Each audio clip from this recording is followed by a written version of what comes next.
Bonjour à ceux qui sont venus écouter ce diaporama. Je suis Céline Dalmasso, chef de clinique en radiothérapie à l'Oncopole à Toulouse, et je viens vous présenter les grands principes de la radiothérapie et comment s'inclut l'infirmier, l'infirmière dans cette prise en charge. On va parler de principes physico-biologiques pour que vous ayez quelques idées générales. Je vous présente les étapes pratiques de la radiothérapie pour que vous sachiez quand un patient est adressé quel va être son parcours, et un petit focus, enfin un gros focus à la fin sur les applications en soins infirmiers, notamment sur les prises en charge des effets secondaires.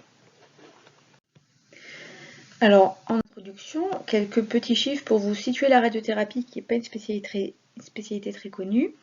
Donc il y a beaucoup de nouveaux cancers en France chaque année, et plus de la moitié de ces patients vont recevoir de la radiothérapie à un moment donné de leur prise en charge, que ce soit pour le traitement curatif ou en palliatif. Ça fait pas mal de patients traités chaque année, et pourtant c'est que 7% des dépenses pour le cancer, alors qu'on a parfois une idée de machines importantes avec un coût à la séance, etc. Mais au final, vu le prix des traitements systémiques et des hospitalisations actuellement, c'est pas là où on a le plus de dépenses. En France, on est quelques centres, il n'y a pas beaucoup de centres, environ un par département, un peu plus, il y a des grosses villes qui font de la radiothérapie, et ça fait un peu plus de 740 radiothérapeutes en France, donc un petit moins. Alors, première question, quels sont à votre avis les cancers qu'on traite le plus en radiothérapie? Donc assez naturellement, c'est le cancer du sein, puisque c'est le premier cancer chez la femme en termes de fréquence, et le cancer de la prostate, puisque c'est le cancer le plus fréquent chez l'homme. Donc vous voyez que quasiment un quart de nos patients adressés le sont pour une irradiation mammaire, et donc ça représente évidemment une grosse partie de notre activité. Ensuite, on a des cancers qui ne s'opèrent pas toujours très bien lorsqu'ils sont localement avancés, comme les cancers ORL et du poumon, et un patient sur 5 vient pour une irradiation de métastase, donc les irradiations symptomatiques. Et puis un tiers des cas, c'est les autres. La radiothérapie, c'est un traitement qui est local et loco-régional, c'est-à-dire qu'on a besoin d'une cible, donc on ne peut pas irradier l'ensemble du corps, on va choisir un endroit et on va cibler cet endroit. Les conséquences, c'est que c'est un traitement qui est adapté à une maladie qui est locale ou localement avancée, et donc on ne peut pas traiter l'ensemble d'une maladie métastatique, par exemple avec des rayons. Par contre, ça peut aussi être adapté à un symptôme précis, donc à un seul endroit, dans une maladie métastatique qui peut avoir besoin de rayons. Et l'autre conséquence, c'est que les effets secondaires sont localisés. Ça, c'est très important. Ça veut dire que si on irradie sur la tête, on ne va pas avoir de brûlure sur la peau du sein, par exemple. Ou si on irradie le sein, on ne va pas perdre les cheveux. Donc ça, c'est vraiment très important. Les indications, globalement, c'est soit en curatif, donc c'est-à-dire on utilise la radiothérapie pour guérir les patients, et on va utiliser la radiothérapie sans chirurgie. Donc c'est un traitement exclusif, et de plus en plus souvent on fait un petit peu de chimiothérapie avec pour potentialiser l'effet. C'est notamment le cas dans les cancers ORL. Vous voyez ce pauvre monsieur qui a une énorme tumeur ORL, le cancer de l'œsophage, le poumon, le canal anal. C'est souvent cette radiochimiothérapie exclusive quand la chirurgie aurait été trop délabrante, notamment dans les cancers ORL, où parfois on est limité, ou quand on enlève des organes dont on peut avoir besoin, comme le larynx qui nous sert à parler, ou le canal anal. Donc lorsque la radiothérapie et la chimiothérapie font aussi bien que la chirurgie, on préfère évidemment être moins pas toxique, mais garder l'organe, quoi, et plutôt que de l'enlever. Et puis la radiochimiothérapie, c'est aussi utile dans les cas où la chirurgie aurait été incomplète. C'est-à-dire que la chirurgie, c'est bien si on peut tout enlever. Si on ne peut pas tout enlever et qu'on laisse de la tumeur en place, autant dire qu'on n'a rien fait.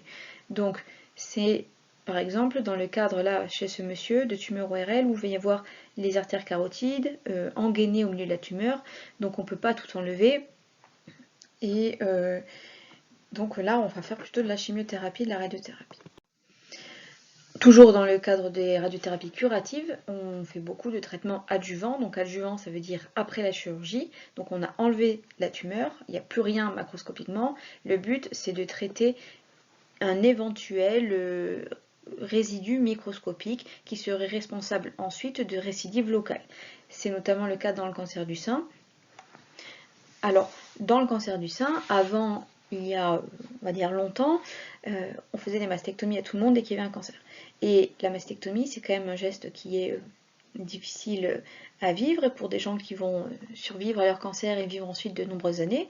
Et donc, la solution, c'est de n'enlever que la partie tumorale, c'est de faire ce qu'on appelle une tumorectomie ou une segmentectomie, mais d'irradier l'ensemble de la glande mammaire pour rattraper le même résultat qu'il y aurait eu s'il y avait eu une mastectomie. On fait aussi de la radiothérapie adjuvante si les marges sont positives, donc ça veut dire que si on n'a pas réussi à tout enlever et qu'au microscope on voit que le bord de la tumeur est au contact de ce qu'on a enlevé, ou s'il y a des ganglions qui sont massivement atteints et on va aller irradier l'aire ganglionnaire pour assainir un petit peu un risque microscopique. Enfin, on l'a dit, 20% des cas, c'est une irradiation d'une métastase, donc c'est un traitement palliatif, dans le sens où ça pallie un symptôme. Donc, trois grandes indications. La première, c'est l'antalgique, radiothérapie antalgique. C'est souvent le cas sur des lésions osseuses métastatiques, ou d'autres cas, par exemple, les nodules sous-cutanés, comme chez cette dame qui avait des gros nodules partout d'un sarcome, qui sont très douloureux et gênants. Donc, on va les irradier, ce qui va permettre de soulager les patients. Autre traitement palliatif, c'est les irradiations décompressives, notamment sur la moelle épinière. Vous voyez qu'ici, il y a des vertèbres lombaires. Ici, cette vertèbre-là est complètement mangée par une tumeur qui va appuyer sur la moelle et les racines de la côte cheval derrière, et donc risquer une paraplégie. Donc on fait une irradiation décompressive sur la moelle épinière, c'est une de nos seules urgences en radiothérapie. Alors pour nous, urgence, ça veut dire qu'on traite dans la journée, pas à la minute, et on fait ça quand les chirurgiens ne peuvent pas opérer. C'est la priorité à la chirurgie si c'est possible. Autre traitement décompressif sur des adénomégalies médiastinales et pas médiastinaux. Par exemple, un cancer du poumon qui va avoir des gros ganglions dans le médiastin qui vont appuyer sur la trachée, appuyer sur la veine cave, faire des syndromes cave supérieure qui mettent en jeu le pronostic vital du patient ou tout simplement ses capacités fonctionnelles. On va les irradier à des doses faibles mais suffisantes pour décomprimer un petit peu la zone. Dernière indication globale de traitement palliatif, c'est la radiothérapie hémostatique, notamment sur des organes creux qui s'extériorisent, donc la vessie, l'utérus ou certains cancers ORL. Ça marche très bien, ça marche très vite. C'est un traitement qui se fait en général en 2 séances et c'est pas mal. Le seul cas où on ne le fait pas, c'est quand on a on nous appelle pour des saignements sur des endroits qui ont déjà été irradiés et qui saignent à cause des rayons. Là, on ne peut pas réirradier, ça n'a pas de sens. Voilà donc les grandes indications. Ça, c'était pour le côté médical, sans rentrer dans les détails, des indications au cancer par cancer. Voyons maintenant un petit peu comment ça marche. Vous avez à peu près tous une formation scientifique de base, donc on ne va pas aller très loin, mais je pense que ça peut intéresser toujours de savoir d'où ça vient. Alors déjà, on parle d'irradiation. Qu'est-ce que c'est une radiation? Est-ce que vous êtes posé la question? Alors, une radiation, un rayonnement, c'est un ensemble d'ondes électromagnétiques ou de particules qui est chargé d'énergie. Alors ça vous avance pas trop. En gros, il y a des particules dans l'univers, le photon, le proton, l'électron, qui peuvent être sous la forme de particules ou d'ondes, voilà, et qui, quand elles sont chargées d'une énergie, vont créer des interactions avec le milieu, et c'est ça qui est un rayonnement. Nous, ce qu'on utilise en radiothérapie comme particules, c'est principalement le photon. On utilise aussi les électrons et parfois le proton dans quelques centres, mais 99% des traitements, c'est avec des photons. Donc les photons, c'est la lumière, c'est les rayons X, c'est les ondes radio, ça dépend de leur longueur d'onde. Et nos rayons à nous, ils se situent dans le spectre là des rayons X de forte énergie. Donc ce qu'on dit aux patients, c'est que ça va être les mêmes rayons que ceux d'un scanner ou d'une mammographie ou d'une radio, et que c'est pas les mêmes que la radioactivité. La radioactivité, on en fait un petit peu en curithérapie, je vous donnerai 3 diapos à la fin, mais c'est tout. Sinon, tout le traitement global, c'est pas le cas. Donc ça veut dire pas de risque de contagion ou de soucis particuliers à avoir avec les patients.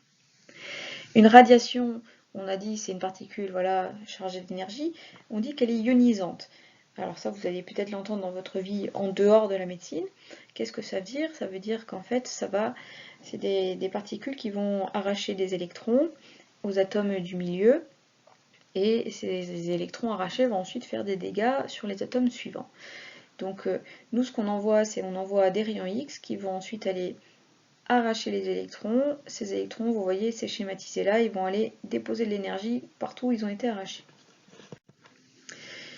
Physiquement, comment ça se passe? Alors, on envoie des photons qui font des électrons, les électrons entrent en collision avec d'autres électrons, et en fait, quand ils passent à côté d'un noyau, donc là c'est un atome, un noyau, et puis son cortège électronique, l'électron, il passe à côté, il est ralenti, en ralentissant, ça fait des photons X en plus, il passe à côté d'un deuxième noyau, il est à nouveau ralenti, un autre photon, et c'est cet ensemble de réactions en chaîne, en fait, du premier photon qu'on a envoyé de la machine à ce qui se passe dans notre corps, c'est une réaction en chaîne qui va faire qu'il y a plein de lésions locales. Donc après qu'on ait arraché ces électrons, qu'est-ce qui se passe? Alors prenons l'ADN, ça c'est la molécule d'ADN, quand on zoome, c'est fait de molécules, les molécules c'est fait d'atomes. Donc là on a nos rayons, ça arrache notre électron, et le fait d'arracher ces électrons, ça va aller casser les molécules, casser les lésions qu'il y a entre les atomes, les liaisons, pardon, et on se retrouve avec des bouts de molécules libres, qui sont ce qu'on appelle des radicaux libres. Et ça, c'est ce qui casse l'ADN ensuite, et qui va aller, l'ADN, parce que c'est la molécule qui est ciblée, mais toutes les grosses molécules du corps, quoi. Et donc c'est ça, si vous entendez parler, pas forcément en radiothérapie, hein, mais dans la radioactivité ou dans les risques liés aux radiations de manière générale dans la vie courante, et parfois vous entendez parler de radicaux libres, ben, c'est ça en fait. Comment on passe de, c'est toujours cette phase-là d'électrons arrachés à l'effet qui nous intéresse, c'est donc par la cassure des brins de l'ADN, simple brin ou double brin, et pas que, puisqu'en fait la molécule principale dans notre corps c'est l'eau, et donc la cible principale ça va être l'eau, radiolyse de l'eau, production de radicaux libres, donc radiolyse ça veut dire qu'elle est transformée en radicaux libres, et ces radicaux libres vont aller casser l'ADN. Donc en résumé, tout ça, ça va faire des cassures sur l'ADN. Si on casse les deux brins à la fois de l'ADN, on dit que c'est une lésion qui n'est pas réparable et la cellule va mourir. Par contre, si on arrive à casser qu'un seul brin à la fois, eh ben, ces lésions-là sont réparables. Donc en fait, c'est en accumulant les lésions comme ça dans l'ADN qu'on va arriver à de la mort cellulaire. C'est pour ça qu'il faut faire beaucoup de rayons et les répéter pour aller à l'encontre de cette réparation. Soit on répare l'ADN et la cellule survit, soit on répare pas l'ADN et c'est la mort cellulaire. C'est ça qui fait qu'il y a un effet, c'est que le tissu sain va mieux se réparer que le tissu cancéreux. Bien sûr, s'il y a des réparations qui sont mauvaises dans l'ADN, ça peut faire des mutations, et donc, bon ça, la cellule survit comme ça, soit elle meurt, soit c'est aussi ce qui peut ensuite causer dans le futur des seconds cancers, évidemment de manière rare. Ce qui se passe souvent, c'est que c'est pas tellement la cellule qui meurt, hop, tac, elle est détruite, elle explose, bien que ça puisse arriver, c'est surtout qu'on empêche sa capacité à se diviser. Et une tumeur, c'est une cellule qui se divise, se divise, se divise, se divise. De une, elle en devient 1 million, et ça ne s'arrête jamais, c'est pour ça que ça fait des boules. Et donc quand on l'empêche de se diviser, finalement, on empêche la formation tumorale, et donc c'est ce qu'on appelle la mort mitotique, et c'est comme ça qu'on tue les cancers. Et c'est aussi pour ça qu'il faut attendre plusieurs mois parfois pour en voir l'effet. En microsecondes, on a les effets physiques là sur l'atome, puis les effets chimiques sur les molécules, la phase biologique, la cassure des brins d'ADN, les réparations ou pas, la mort cellulaire, ça peut prendre plusieurs mois, et il faut tout ce temps pour que nous, avec nos yeux d'humain, on arrive à voir ce qui se passe. Donc en gros, quand on traite les tumeurs en place, on ne réévalue qu'après 3 mois en général. Par contre, les effets qui ne sont pas, qui sont plus simples à obtenir, comme l'effet antidouleur, on voit les effets au bout de 2-3 semaines, et les effets hémostatiques, c'est en quelques jours. Alors, les effets positifs, c'est la destruction tumorale, mais il y a aussi des effets négatifs. C'est les effets secondaires, c'est ce qu'on appelle en radiothérapie la toxicité. Alors, pourquoi il y a de la toxicité? Parce que je vous ai dit tout à l'heure que les cellules saines elles se réparaient mieux que les cellules cancéreuses. C'est ce qui permet d'ailleurs de survivre aux rayons, mais que la tumeur ne survive pas.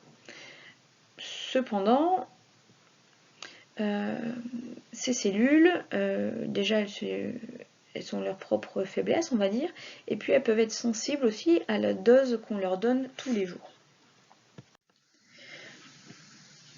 Alors, c'est quoi cette histoire de dose? Combien de séances vous faites? Comment vous faites, messieurs, dames les radiothérapeutes, pour nous sortir des chiffres comme ça? Alors, tout remonte à notre ancêtre radiothérapeute, le docteur Claudius Regaud, français de son état, qui est un des premiers, un des pionniers de la radiothérapie, qui, sur ses premières expériences, essayait de guérir les boucs atteints de cancer de testicules par des rayons. Alors, il a fait une séance sur les testicules, qui a très bien marché. La tumeur est morte, mais le bouc aussi, parce que les effets secondaires étaient trop importants pour que le corps les supporte. Donc il a eu la brillante idée de fractionner la dose, c'est-à-dire de faire l'équivalent, mais sur plusieurs jours.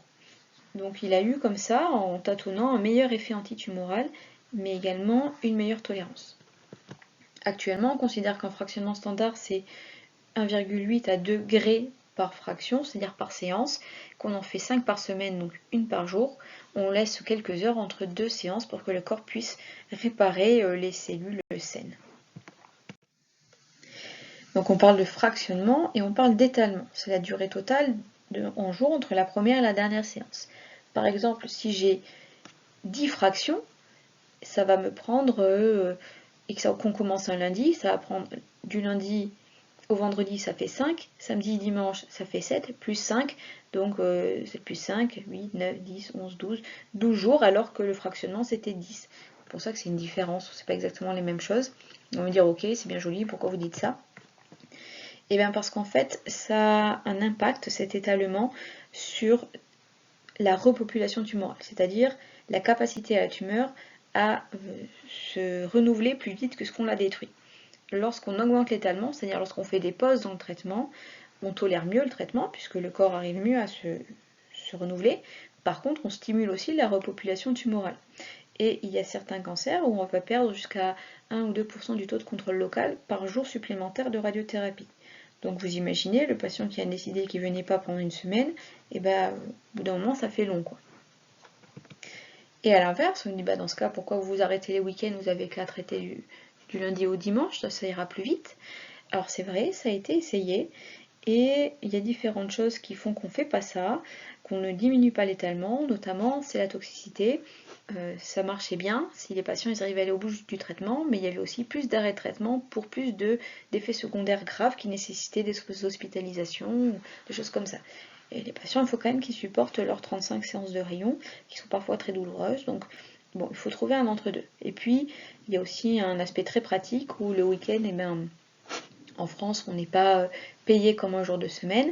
La radiothérapie, ça demande beaucoup de personnel dans le service, mais aussi les patients viennent tous en VSL, c'est pas remboursé pareil non plus. Donc tout ça, c'est des infrastructures qui ne sont pas adaptées dans notre pays à travailler le dimanche et le samedi à l'hôpital comme en semaine.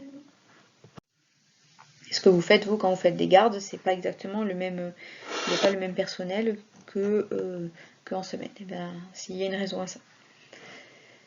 Alors, quand même, on peut trouver un entre-deux. On peut trouver un entre-deux entre faire tous les jours et puis étaler à perte de vue le traitement. C'est ce qu'on appelle l'hypofractionnement. Donc, c'est arriver à faire moins de séances et un peu plus de doses par séance. Je vous ai dit tout à l'heure, en général, on fait 2 grés par séance. Si on fait plus, je ne sais pas moi, 4, 5, 6 grés, voire 10 grés par séance, on augmente la dose. Ça marche mieux sur la tumeur. Et donc, pour arriver à faire ça, c'est ce qu'on fait sur des petits volumes, des petites... des choses où il n'y a pas beaucoup d'organes sensibles à côté. Ça nous permet d'être plus efficace, d'être plus rapide aussi, et de gagner du temps pour le patient et puis pour ceux qui attendent que les places se libèrent sur les machines. et en même temps de toujours mieux protéger les organes à risque. Alors, qu'est-ce que c'est qu'un organe à risque? En effet, pour que l'hypofractionnement soit possible, il faut qu'on protège mieux, qu'on sache mieux protéger que Claudius Rego les organes qui sont à côté, qui sont sensibles aux rayons. Alors, c'est pour ça que je vais vous expliquer comment on fait la radiothérapie en pratique. Soufflez un peu. On s'en a sorti de la biologie, je vous parlerai plus de photons, promis. En pratico-pratique, ça se passe en plusieurs étapes. Ça veut dire qu'entre le moment où on le voit, le patient à la consultation, et le moment où il est mis en traitement, voire même où il finit son traitement, il y a tout un tas d'étapes à faire. Donc la radiothérapie, il ne faut pas être pressé. Les gens ils pensent qu'on ne travaille pas à cause de ça parce que ça prend du temps et qu'on n'est pas dans l'urgence comme les anesthésistes ou quoi, je ne sais pas qui. Mais si, on travaille, hein. On travaille même autant d'heures que certains de nos collègues, mais c'est juste que la dynamique n'est pas la même. Donc en premier, on a besoin de faire un scanner. Alors souvent, on patient dit mais les scanners, j'en ai déjà fait 3, là, même un TEP scan, ça va, vous pouvez pas les prendre. Alors non, on ne peut pas prendre les autres scanners, on est obligé de prendre ceux qui sont faits avec dans notre service parce qu'ils sont reliés aux ordinateurs, c'est-à-dire qu'il y a certaines caractéristiques du scanner qu'on va donner à l'ordinateur pour qu'il puisse calculer en fonction du niveau de gris du scanner qui est propre au réglage qu'on a fait, la manière dont les photons vont entrer dans le corps ou pas. Donc c'est un scanner classique après, hein, c'est juste qu'il faut qu'il soit calibré.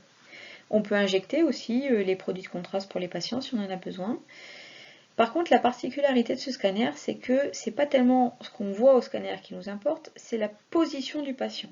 C'est-à-dire que le patient va prendre le jour du scanner la position qu'il va ensuite prendre tous les jours du traitement. Et ça, c'est méga important parce qu'on a des tolérances de positionnement entre 2 à 5 mm. C'est pas beaucoup. Imaginez-vous, vous allongez, les bras levés, dans la même position 25 fois au millimètre près. C'est compliqué. C'est pour ça qu'on va utiliser de plus en plus des contentions. Des contentions, ce sont des plastiques mous qui vont se mouler, se rigidifier la forme du patient, la forme qui nous intéresse. Par exemple ici, un masque pour un patient qui va être traité sur l'ORL, parce qu'il va y avoir la partie dans la bouche ou dans la gorge, et puis les aires ganglionnaires qui vont descendre jusque-là. Et comme là on est au-dessus des clavicules, il faut vraiment que les épaules soient bloquées, parce que sinon, un petit mouvement d'épaule et tout est modifié. Donc ce filet mou se rigidifie et ensuite on l'accroche à la table de traitement et au scanner. On peut aussi simplement utiliser des coques qui vont se rigidifier là autour de la main du patient, comme celles qu'utilisent les pompiers là dans les accidents. Et vous voyez là on peut mettre un fil de fer pour aller entourer la lésion qui nous intéresse et qu'on puisse repérer sur des choses très superficielles au scanner l'endroit qui nous intéressait. Par exemple, là, c'est un filet qui va être utilisé pour un cancer du poumon, ou ça pourrait être aussi un cancer du sein. Donc on va cibler la zone qui nous intéresse. Donc il faut prévenir les patients, il faut leur expliquer et prendre en compte les angoisses claustrophobes de chacun, parce que c'est pas évident de se retrouver sous le masque 25 séances, surtout quand on a une laryngectomie. On a d'autres techniques au scanner qui vont nous permettre d'être encore plus précis, c'est notamment pour les tumeurs respiratoires. Le poumon, ça bouge avec la respiration, et on a des techniques qui nous permettent, alors je ne peux pas jouer la diapositive, mais là vous voyez que le patient il va gonfler ses poumons, le faisceau va s'arrêter, puis quand il expire, le faisceau va recommencer, et vous voyez la petite tumeur qui va bouger comme ça avec la respiration. Donc pour pouvoir prendre en compte ce mouvement pendant le traitement, il faut qu'on le prépare à l'avance au moment du scanner, et on va faire un scanner où on demande au patient de respirer de manière régulière avec une voix qui lui dit inspirez, soufflez pour suivre la position de sa tumeur. Ah bah si, ça marche.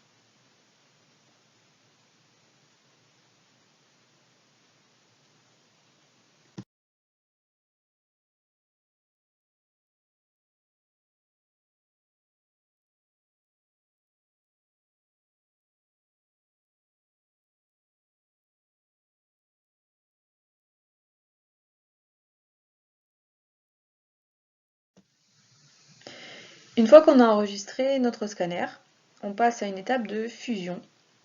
Alors, on fusionne en fait notre scanner à une imagerie qui nous permet de mieux voir. Parce qu'un scanner, je ne sais pas si vous en avez déjà vu, mais c'est pas toujours très joli. Notamment au niveau de la tête. La tête, ça se voit très bien en IRM. Donc nous, quand même, on veut être précis, on veut faire des trucs voilà, modernes, hein, et on va fusionner l'image IRM, comme là, avec notre image scanner. Donc sur nos logiciels, on peut passer avec une petite molette de l'un à l'autre pour voir où on est. On est obligé de se servir du scanner pour calculer les rayons à l'ordinateur, mais on va utiliser l'image IRM qu'on a bien remis au même endroit pour bien savoir où trouver des structures différentes, les nerfs, le tronc cérébral, là on voit le chiasma qui est là. Voilà. On peut utiliser aussi le TEP scanner, vous savez l'image qui est où il y a la fixation, souvent jaune par exemple, des tumeurs qui nous permettent de dire sur une chaîne ganglionnaire lequel va être le plus malin et donc peut-être augmenter la dose à ce niveau-là.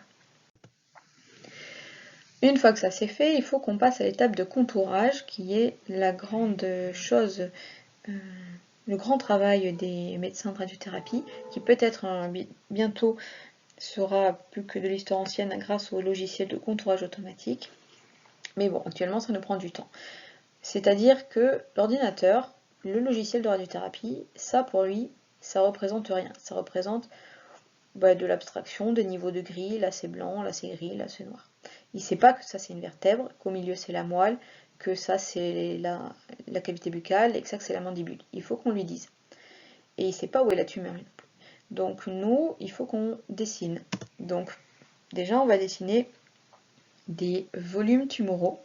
Donc là en rouge, le volume tumoral de la base de langue et de l'amygdale, des ganglions qui sont malades, et ça va être notre volume tumoral que l'on voit. Mais sauf que les tumeurs, c'est malin et ça va pas forcément se voir. Il y a des extensions qui sont microscopiques, notamment dans les zones ganglionnaires, et donc nous, on va aller prendre plus large que la tumeur. Là, vous voyez en rose, on est allé beaucoup plus loin, devant, derrière, sur les côtés. C'est ce qu'on appelle le clinical target volume, c'est-à-dire vraiment le volume qui est intéressant cliniquement. Et c'est là où la réflexion ressemble un peu à celle du chirurgien, c'est-à-dire, ok, je vois ma tumeur qui est là, mais où est-ce qu'elle pourrait aller, cette maline, où est-ce qu'elle pourrait franchir certaines barrières, où est-ce qu'elle peut s'arrêter. Par exemple, on sait que, je ne sais pas, le cartilage thyroïde, ça va être facile pour la tumeur à franchir, donc cette zone-là, il va falloir qu'on l'irradie. Par contre, l'os de la vertèbre, on sait qu'elle ne va pas aller souvent grignoter l'os, donc on ne va pas aller l'irradier pour rien. Donc c'est là toute la réflexion locale, et c'est pour ça que parfois vous pouvez voir des patients avec des champs d'irradiation qui sont assez gros, parce qu'en fait, on ne prend pas uniquement ce qui est tumoral, visible, mais on prend une zone d'intérêt. Et à cette zone-là, on rajoute une marge de sécurité qui va être la marge qui prend en compte le mouvement du patient, parce que même si on met des filets de contention, c'est jamais de 0, c'est de quelques millimètres, donc il faut qu'on le rajoute. Enfin, on va aller dessiner tout ce qu'on appelle organes à risque, c'est-à-dire toutes les structures qui sont d'intérêt et que le logiciel doit connaître pour savoir quelle dose il peut mettre ou pas. Par exemple, la moelle. Il faut lui dire où est la moelle et lui dire combien peut recevoir la moelle. Les parotides, très important pour la salive. Les muscles constructeurs du pharynx, la cavité buccale pour essayer de ne pas faire en sorte que toute la dose de radiothérapie se retrouve là. Bon, là en l'occurrence au même endroit que le volume, mais si c'était pas au même endroit, il faudrait le savoir, afin de pouvoir protéger ces zones-là au mieux. Les organes à risque, donc organes à risque, ça veut juste dire que c'est dans la zone. Hein. On les protège comment? Ça dépend à quoi ils sont sensibles. Par exemple, la moelle. La moelle, le problème, c'est que si on la casse à un niveau, eh ben on casse tout ce qu'il y a en dessous. Donc, si on dépasse la dose maximale à un seul endroit, c'est tout l'organe qui ne fonctionne plus. Donc, ce qu'on va vraiment faire attention, c'est qu'il n'y ait pas de grosse dose, de dose maximale qui ne dépasse pas la contrainte. Alors que le poumon, si on lui met une dose maximale à un endroit, qu'à la limite à cet endroit-ci ça se nécrose, c'est pas très grave, il reste le reste du poumon. Donc ce qu'on va plutôt faire, à quoi on va être plutôt attentif, c'est plutôt les doses moyennes ou les doses reçues par un certain volume. Donc ça, c'est un peu la réflexion que l'on a et à quoi on fait attention. Alors du coup, peut-être que vous allez vous dire, Ah d'accord, mais du coup, tous les organes à côté, là, ils sont atteints par les rayons. Qu'est-ce qu'on fait du cœur? Qu'est-ce qu'on fait des poumons? C'est grave quand même d'irradier tous ces organes-là pour rien. Non? Qu'est-ce que vous en pensez? Alors, déjà, il faut savoir comment on irradie. Donc, voici un cancer du poumon. Et ça va être la dose. Plus c'est rouge, plus il y a de la dose. Plus c'est bleu, moins il y a de la dose. Vous voyez que sur cette coupe-là, en dessous du volume et au-dessus du volume, il n'y a plus du tout de dose. Par contre, sur les côtés, là, il y en a. Et si j'avais mis, là, mon échelle s'arrête à 30 degrés, mais si j'avais mis 20 ou 10, il y en aurait de l'autre côté aussi. La machine, elle tourne comme ça, c'est-à-dire que le patient est allongé, et ça va tourner comme ça. On va pas passer des pieds à la tête. On va pas passer dans ce sens-là. Donc il n'y a que sur ce volume-là, c'est en galette en fait qu'il va y avoir de la dose qui est distribuée. Donc ça c'est la première chose qui vous explique pourquoi chez ce patient-là, il ne va pas recevoir de la dose sur les dents ou sur le rectum. Par contre, sur l'autre poumon, il y en aura probablement parce que ça tourne comme ça. Et ensuite, vous voyez, bah oui, l'énergie, il faut bien qu'elle rentre à un endroit et qu'elle sorte à un autre endroit. Donc on est obligé d'avoir des portes d'entrée et il y a forcément des zones qui ne sont pas du cancer qui sont irradiées. On ne peut pas dire à la dose d'un coup venir de nulle part, du néant, ici. Il faut bien que ça rentre quelque part. Mais par contre, ce qu'on est capable de faire, c'est de calculer pour que l'énergie, la dose importante, soit dans la zone que l'on veut et que plus on s'en éloigne, plus les doses descendent. Et donc c'est comme ça qu'on arrive à protéger nos organes et à respecter nos contraintes. Par exemple ici, peut-être que vous le voyez, la moelle, elle est épargnée là, tac, on voit que ça passe à côté. Évidemment, si je descends l'échelle, il y aura des doses plus faibles, mais on fait en sorte que les doses fortes restent loin de ces organes. La dosimétrie, c'est justement cette spécialité qui permet qui est la technique de radiothérapie. Donc c'est pas nous médecins qui mettons en place les champs de radiothérapie ou qui faisons les calculs sur ordinateur, ce sont des physiciens médicaux, une profession médicale d'ailleurs, mais qui sont des physiciens, ils viennent de la fac de physique, ou des dosimétristes qui sont des personnes qui soit sont manipulateurs radio, soit ont fait aussi des études de physique, et qui vont faire cette partie-là du traitement.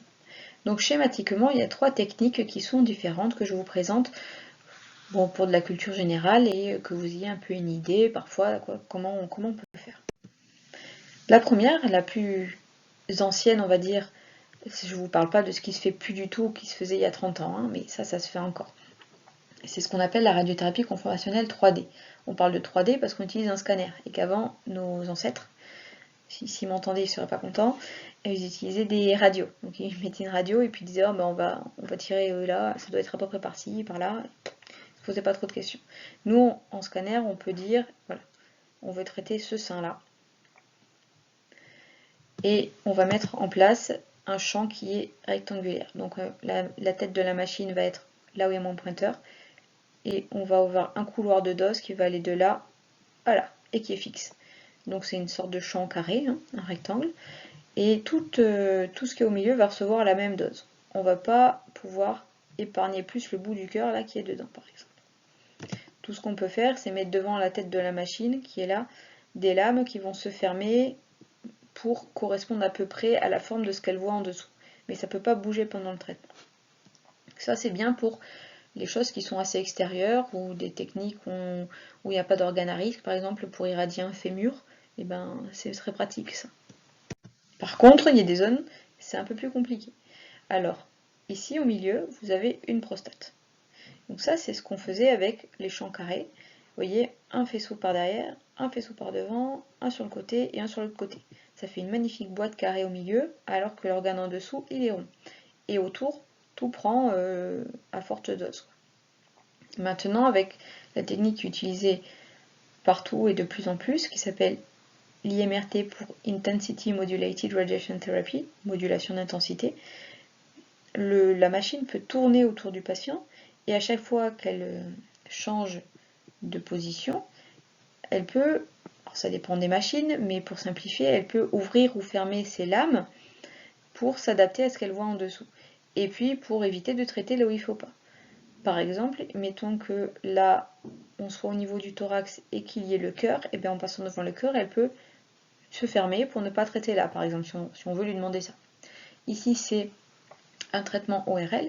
La machine, quand elle va passer comme ça derrière, si elle passe derrière, et bien elle va fermer ses lames pour ne pas traiter en face de la moelle. Quand elle passe là, elle peut réouvrir ses lames pour traiter à ce niveau-là.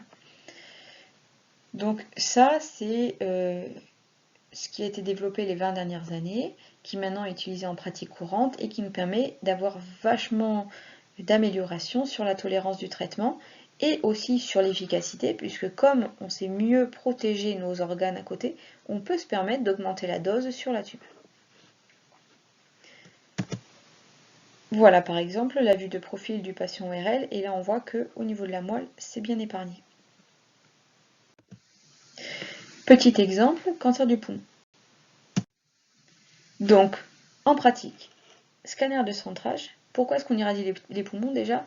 Parce que des fois, quand on les opère, c'est des énormes chirurgies, des pneumonectomies, des curages axillaires importants. Quand il y a des ganglions de l'autre côté du médiastin, ben, on sait qu'en fait ils vont rechuter si on fait pas, si on ne traite pas efficacement la zone. Enfin bref, la chirurgie c'est trop morbide et c'est pas satisfaisant puisqu'il y a beaucoup trop de rechutes derrière. Donc on fait de la radiochimiothérapie. Donc on commence par un scanner de centrage. Donc on installe la patiente, les bras levés, et on lui dit de pas trop se cambrer, de respirer tranquillement pour qu'on enregistre son rythme respiratoire. Soit dit en passant, si vous avez des patients qui sont douloureux ou des personnes âgées, on vous vérifie qu'ils s'allongent bien, et on peut aussi leur donner des médicaments contre la douleur au moment du scanner, quoi. Autre chose, si vous avez un patient qui ne peut pas s'allonger, qui est dyspnéique au dernier stade et qui doit rester assis, on ne peut pas lui faire de rayon. Pareil, un patient qui a, je sais pas, c'est arrivé à une de mes collègues, qui a été appelée par un collègue pour irradier une tumeur des fesses, je crois, un mélanome méga important et qui ne pouvait pas du tout rester en place, on n'a pas pu le traiter. Donc parfois, on n'a pas besoin de les envoyer, vous pouvez nous appeler, nous poser la question, on vous dira que c'est pas possible. Donc, on fait son scanner. On lui fait le fil. Voici ce qu'on va regarder. On va aller dessiner notre tumeur. Ensuite, on va prendre notre marge qui va nous dire, microscopiquement, il y a un risque que la tumeur elle soit à ce niveau, dans cette zone-là, dans ce centimètre-là autour. Ça, c'est des données qu'on connaît d'études plus anciennes. On va aller aussi prendre une zone des ganglions où potentiellement les ganglions peuvent être malades à un niveau microscopique. Donc là, c'est ce qu'on appelle le île pulmonaire. Et donc en vue frontale, on voit qu'on a la tumeur. Et puis toute l'extension microscopique éventuelle à côté. Donc ça, c'est l'image de tout à l'heure. On voit qu'on fait la dosimétrie, donc la dose forte bien centrée. Et puis autour, plus on s'écarte, plus ça diminue. Et on essaye de passer par les endroits qui sont moins sensibles. Donc sur le côté, de toute façon ce poumon-là il est malade, voilà, plutôt que l'autre côté, plutôt que le cœur. On pourrait aussi dessiner tout un tas d'organes à risque, tout dans les détails, hein. Si on veut, on peut aller dessiner chaque veine une par une, mais ce qu'on va faire, c'est plutôt se concentrer sur ce qui est important. Et dans le cas du cancer du poumon, les organes qui risquent de souffrir, c'est le poumon sain, le cœur, l'œsophage, et le plexus brachial, c'est-à-dire les gros nerfs, là, chaque nerf qui sort des vertèbres et qui va ensuite faire le plexus qui innerve notre bras. Le poumon, parce qu'il y a un risque de pneumopathie radique. Le cœur, c'est surtout les artères coronaires, donc il faut faire attention. L'œsophage, c'est la muqueuse de l'œsophage, ça fait des œsophagites. Et puis la moelle, c'est risque de paralysie. On prescrit 33 séances. Deuxième exemple, parce que pour que vous ayez en tête un jour ce que c'est que cette tumeur, c'est ce qu'on appelle les tumeurs Pancoast-Tobias ou de l'apex.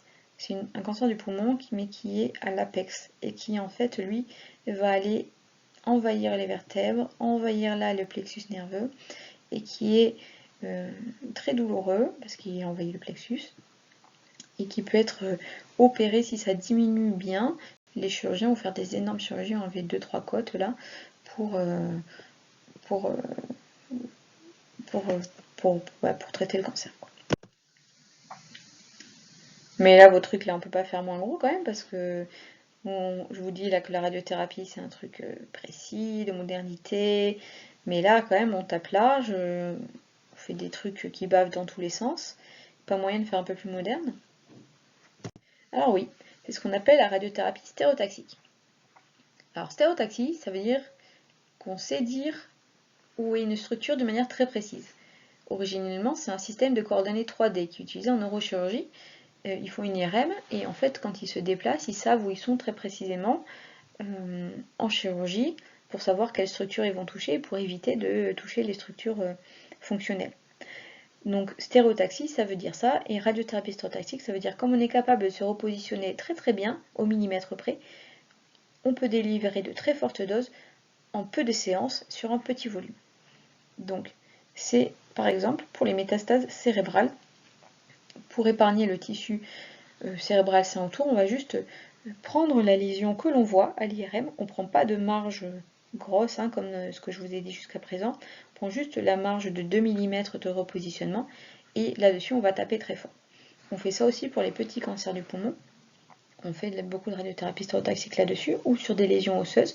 C'est souvent le cas de maladies qui sont pas peu agressives, mais où il n'y a pas beaucoup de volume tumoral. Alors soit il y a une lésion unique, comme dans les cancers du poumon localisés qui ne peuvent pas être opérés parce qu'ils ont une trop mauvaise fonction respiratoire par exemple.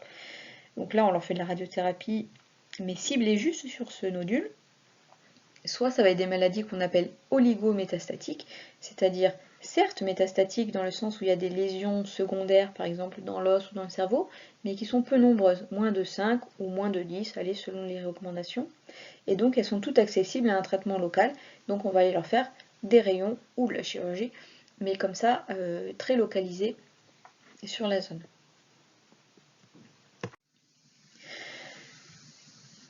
Donc une fois qu'on a dessiné notre technique, on va enfin pouvoir, nous, notre rôle de médecin, c'est de valider donc, ce que nous ont proposé les physiciens, et ensuite le patient va pouvoir être traité. Donc les machines de radiothérapie, c'est des accélérateurs de particules. Le nom est stylé pour ceux qui sont un peu geeks. Ça veut dire qu'on accélère les photons, là, les électrons dont je vous ai parlé au début, c'est tout. Un scanner, c'est aussi un accélérateur de particules. Mais bon, on aime bien peut-être se la jouer un peu plus que les radiologues là-dessus. Donc le patient est allongé sur la table, il a son filet s'il faut, une couverture s'il est un peu froid, et la machine là va tourner, la tête est là, et se mettre en face, là où il a besoin d'être. Au repos, elle est droite, et quand elle est en traitement, elle peut évidemment tourner en arc de cercle autour. Les rayons, donc comme c'est des rayons X, ils ne se voient pas, ils ne s'entendent pas, ils ne se sentent pas quand ils passent, ça ne fait pas mal. Il y a des patients qui nous ont dit qu'ils sentaient les rayons. Alors c'est surtout, enfin moi un patient qui me l'avait dit, c'est on l'irradiait sur le lobe occipital, cérébral, donc le lobe qui traite la vision, et il voyait des flashs lumineux à un moment donné du traitement quand la machine probablement passait à ce niveau-là. C'est possible. Enfin j'imagine que c'est possible. Mais sinon ça ne se sent pas. Alors d'autres machines ressemblent de plus en plus à des sortes de gros scanners. Voilà, c'est soit les tomothérapies ou les halcyons. Et la table va rentrer et sortir. Donc c'est plutôt comme un scanner que comme une IRM, pour les patients qui ne supportent pas l'IRM. C'est l'anneau qui n'est pas très long, qui n'est pas fermé au bout, et ne fait pas le bruit infernal de l'IRM. D'autres machines que l'on n'a pas à Toulouse mais qui existent, par exemple le CyberKnife. Donc c'est une sorte de robot de bras articulés qui va pouvoir prendre encore plus de positions et permettre ces radiothérapies stéréotaxiques très ciblées. En multipliant comme ça, il a plus de possibilités d'angulation que les autres machines fixes. Le traitement, donc, c'est de manière standard tous les jours, 5 jours sur 7. Ce sont les manipulateurs radio qui font les traitements au quotidien et comme ils voient les patients tous les jours pendant plusieurs semaines, en général, ils apprennent à bien se connaître et à s'apprécier parce qu'ils sont souvent très sympas. Le traitement dure 10 à 20 minutes, ça dépend un peu des zones que l'on traite. Et une fois par semaine, alors j'ai mis interne de radiothérapie parce qu'ici on est au CHU, mais dans la loi, il y a une demande d'un suivi médical pendant le traitement une fois par semaine. Évidemment, en clinique ou dans les hôpitaux périphériques, c'est les médecins qui les voient. Et dans notre service, on a la chance d'avoir beaucoup de soins de support qui permettent que les traitements se passent bien. Petite synthèse intermédiaire. Donc la radiothérapie, avant de passer aux choses plus pratiques qui peuvent vous intéresser davantage. La radiothérapie, c'est un traitement localisé, donc soit sur des maladies localement avancées, soit sur un symptôme. Donc si votre patient est métastatique de partout, il a mal partout, c'est pas la peine de nous l'envoyer. On ne pourra pas l'irradier partout. Il faut qu'il y ait une cible. Le temps de préparation, il est long. Donc, faut pas être pressé. S'il a mal, faut pas penser que la radiothérapie, en une journée, ça va être réglé. Il faut trouver quelque chose pour qu'il tienne le mois entre le moment où on le voit et la fin du traitement, voire même un peu plus si il y a des délais, etc. Le temps qu'il y ait 2-3 semaines 2-3 semaines après la fin du traitement pour que ce soit efficace. Quand on le voit au premier rendez-vous, c'est la consultation, c'est pas le traitement. On lui parle surtout du scanner de centrage. Donc ça, c'est le second rendez-vous. Donc c'est pas non plus le traitement qui peut être injecté parfois. Donc c'est les mêmes recommandations que pour un scanner classique en termes d'hydratation, d'arrêt de la metformine, par exemple. Et par contre, ce scanner n'est pas interprété. Les radiothérapeutes ne sont pas radiologues, ils sont oncologues. Et donc ces scanners-là n'ont pas vocation à être interprétés par des radiologues. Les séances sont quotidiennes, sauf la radiothérapie stéréotaxique où les doses sont tellement importantes qu'on les fait parfois un jour sur deux. Et important de ne pas interrompre un traitement, sinon ça favorise la repopulation tumorale. Je vous laisse prendre un café. Parce que quand même 2 heures c'est long. Bon retour, le rôle infirmier là-dedans. Alors c'est pas un service où vous êtes le plus souvent en stage ou même pas beaucoup de services de radiothérapie où on a la chance d'avoir des infirmiers. Et pourtant, nous, à Toulouse, on s'en passerait difficilement. Il est bien sûr sur un rôle d'accompagnement, notamment les consultations qu'on fait en début de traitement. Alors, dans le dispositif cancer, vous savez, dispositif d'annonce, vous savez qu'il y a la consultation annonce soignant. Mais nous, c'est souvent les manipulateurs radio qui sont en charge, qui vont leur expliquer la pratique, comment ça se passe. Par contre, il y a certaines localisations, par exemple les cancers du sein, où on a instauré une consultation infirmière à la première séance de traitement pour reprendre avec les patientes les conseils, les crèmes à mettre, tout ça. Elles conseillent sur les effets secondaires des traitements. Elles les prennent en charge aussi quand il y a nécessité. C'est aussi un relais soignant pour des traitements qui est parfois plus accessible que les médecins qui ont un agenda différent, qui sont sur des consultations où on ne peut pas répondre comme ça aux patients qui viennent tous les jours et qui d'un coup, j'ai un problème, en dehors de notre consultation hebdomadaire. Et puis, à l'Oncopole, je ne sais pas comment ça se passe dans les autres centres, mais on a mis en place récemment une consultation téléphonique dans le cadre de l'après-cancer avec les infirmières de radiothérapie pour les patientes qui sont en cours de traitement hormonal après le cancer du sein. Donc c'est pas vraiment de la radiothérapie, mais comme c'est dans notre service que ça se prescrit et que l'on fait ça, je vous le cite. Le rôle de soin, il est évidemment très important. Donc pendant le traitement, on a soit des consultations qui sont planifiées, soit des consultations qui sont à la demande. Par exemple, les patients ORL, ils vont avoir des consultations systématiques une fois par semaine avec les diététiciennes. Par exemple, les patients qui ont des grosses irradiations du vulvaire, donc de la peau, ça va être extrêmement toxique. Donc là, on peut les planifier une fois par semaine pour être sûr qu'il n'y ait pas de problème. Pourquoi ? Parce qu'on est nombreux à travailler, que parfois l'information se perd, que les manipulateurs radio ne sont pas du personnel médical ou paramédical, et que les ambulanciers ont parfois tendance à ramener les gens très vite chez eux sans attendre la consultation infirmière. On leur demande surtout des soins de plaies et de cicatrisation, puisque c'est sur la peau qu'elles vont être le plus efficaces. Elles peuvent également poser des sondes nasogastriques et être également là pour faire les prises de sang pour les chimiothérapies qui sont en cours de traitement. Je vous dis ce qui se passe chez nous, j'imagine que c'est peut-être pas partout pareil. Et évidemment, elles sont aussi celles que l'on appelle sur des événements imprévus, notamment s'il faut perfuser les gens qui vont pas bien, s'il faut faire des ECG aux patients qui d'un coup ont des douleurs thoraciques, pour surveiller certains patients qui attendent une hospitalisation, pour délivrer certains médicaments, parce que ça peut arriver qu'il y ait des douleurs qui soient mal gérées en cours de traitement, donc là il faille donner un petit actiskénant avant la séance de traitement, ou un petit Lexomil pour que le patient se détende, donc elles ont aussi leur infirmerie. Et évidemment réaction allergique au scanner, puisque c'est elles qui ont... non, le chargeur d'urgence il est au scanner, mais bon, souvent on les appelle, hein, parce que quand même c'est les plus formés. La toxicité de la radiothérapie, puisque c'est là où, en tant qu'infirmier en radiothérapie, ou même dans les services de soins qui peuvent prendre en charge des patients, c'est là où votre rôle est le principal, c'est la prise en charge de ces effets secondaires. Donc soit cette toxicité elle est aiguë dans les 6 mois de la radiothérapie, soit elle est dite chronique. Ce ne sont pas tout à fait les mêmes mécanismes.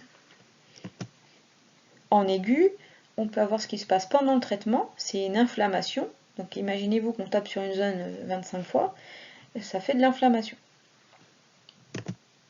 Dans les 6 mois après le traitement, soit cette inflammation ne se calme pas, soit elle s'est calmée, elle se réveille, reprise de l'inflammation, soit elle cicatrise mal, l'inflammation, la réaction inflammatoire cicatrise mal, et c'est ce qui fait les effets secondaires.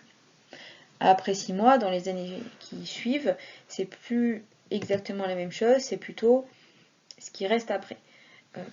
Quand on l'imagine, la réaction inflammatoire, ça va faire des dégâts localement. Quand tout ça s'est nettoyé, soit c'est bien cicatrisé, soit ça cicatrise mal, et comme toute cicatrisation mauvaise, ça peut se rétracter, donc faire de la fibrose, ou être fragile et s'ouvrir, ce sont les fistules. Soit il peut y avoir un cercle vicieux entretenu, une inflammation chronique qui s'entretient, c'est les inflammations chroniques, et d'autres effets secondaires chroniques qui peuvent être le risque de cancer en territoire irradié, c'est-à-dire probablement lié à toutes les lésions de l'ADN qu'on a délivrées sur les cellules saines et qui n'ont pas réussi à se réparer convenablement.